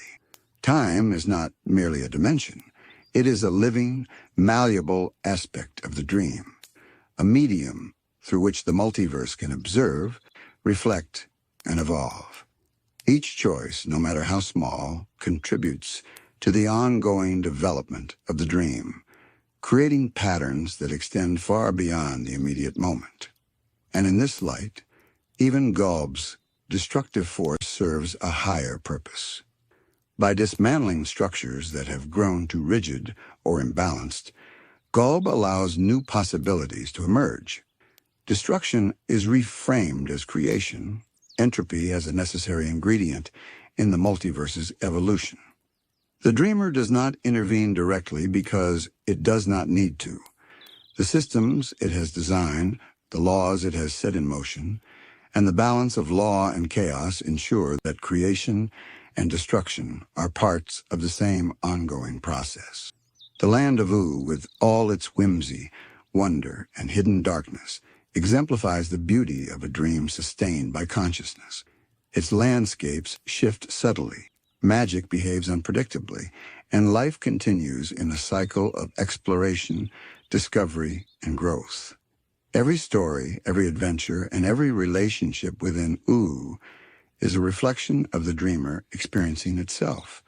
Finn and Jake are not merely characters. They are expressions of the dreamer's curiosity, courage, and imagination. Each moment they live ripples outward, influencing worlds and timelines in ways both small and profound. And so, sleepyheads, as we lie here enveloped in the calm of night, we can imagine that the multiverse continues to dream around us. Every life, every choice, every act of creation or destruction is a brushstroke on the infinite canvas of the dreamer's mind. Its awareness is patient, subtle, and eternal. In this dream, we are not passive observers. We are participants, co-creators, and reflections of the consciousness that sustains all things. Every heartbeat, every whisper of magic, and every act of courage contributes to the rhythm of this eternal, infinitely unfolding dream. And as we drift even deeper into this quiet reflection sleep, we can begin to sense the profound intimacy of the dreamer's presence. It is not distant, not abstract, but intimately intertwined with the very fabric of existence. Every world, every being, every spell, and every fleeting moment is an extension of the dreamer's consciousness. Even the smallest acts, the gentle kindness of a stranger, a hero's hesitant choice, or a playful moment of curiosity, resonate outward, echoing through dimensions, timelines, and magical currents. These echoes are subtle, yet they are unmistakably alive, like ripples in a still pond, quietly shaping the unfolding multiverse. The dreamer's awareness is patient, infinitely patient. It does not rush the narrative, does not demand understanding, and does not punish curiosity. Instead, it allows creation to explore itself, to stumble and rise, to experiment and reflect. The multiverse becomes a vast, responsive canvas, a living stage where law and chaos, creation and destruction, freedom and consequence interact in endless, beautiful patterns. Every experience contributes to the ongoing dialogue of the dream, teaching, testing, and refining, while preserving the integrity of the larger design. Even the apparent tragedies, the Great Mushroom War, the rise of GOLB, and the countless conflicts that ripple across ooh and beyond are threads in this eternal tapestry. Destruction, loss, and challenge are not signs of neglect. They are essential expressions of a universe designed to remain dynamic. The dreamer allows worlds to fracture and heal, to collapse and rebuild, because the richness of experience, the depth of growth, and the resilience of life are all necessary components of its dreaming. In this way, chaos is not adversarial, but nurturing. Law is not constraining, but sustaining, and every living being plays a role in the ongoing resonance of existence. Prismo, the time-watching wish master, embodies this intimate interaction between dream and reality. His interventions are gentle, measured, and deliberate. Wishes are not simply granted. They are opportunities for life to participate in shaping the dream, for consciousness to explore new patterns, and for potential to manifest in meaningful ways. Prismo does not dictate outcomes. He observes, guides, and allows the multiverse to respond naturally to the interplay of forces he represents. In this, he mirrors the dreamer's own presence, aware, subtle, and profoundly connected to all that unfolds. Even the builders, whose echoes we have followed so closely, can be understood as aspects of the dreamer's self-reflection. Their hidden blueprints, their careful orchestration of law and chaos, and their creation of beings capable of choice and growth are all extensions of the dreamer's mind exploring itself. Every artifact, every ancient ruin, every magical law is a note in a symphony of consciousness, resonating across time and space. The builders may have passed from active presence, yet their influence persists as part of the dreamer's enduring thought, a testament to foresight, subtlety, and the enduring power of imagination. Magic itself is a language through which the dreamer converses with creation. Each spell, potion, and enchanted artifact represents a point of interaction between the dreamer's awareness and the lives it sustains. Unpredictable outcomes, surprising discoveries, and spontaneous bursts of creativity are not flaws. They are essential features of a system that thrives on variation, exploration, and growth. Through magic, life participates directly in the multiverse's ongoing dream, co-creating a reality that is infinitely responsive, adaptive, and alive. Time, as we have explored, is a fluid medium, shaped by consciousness and choice.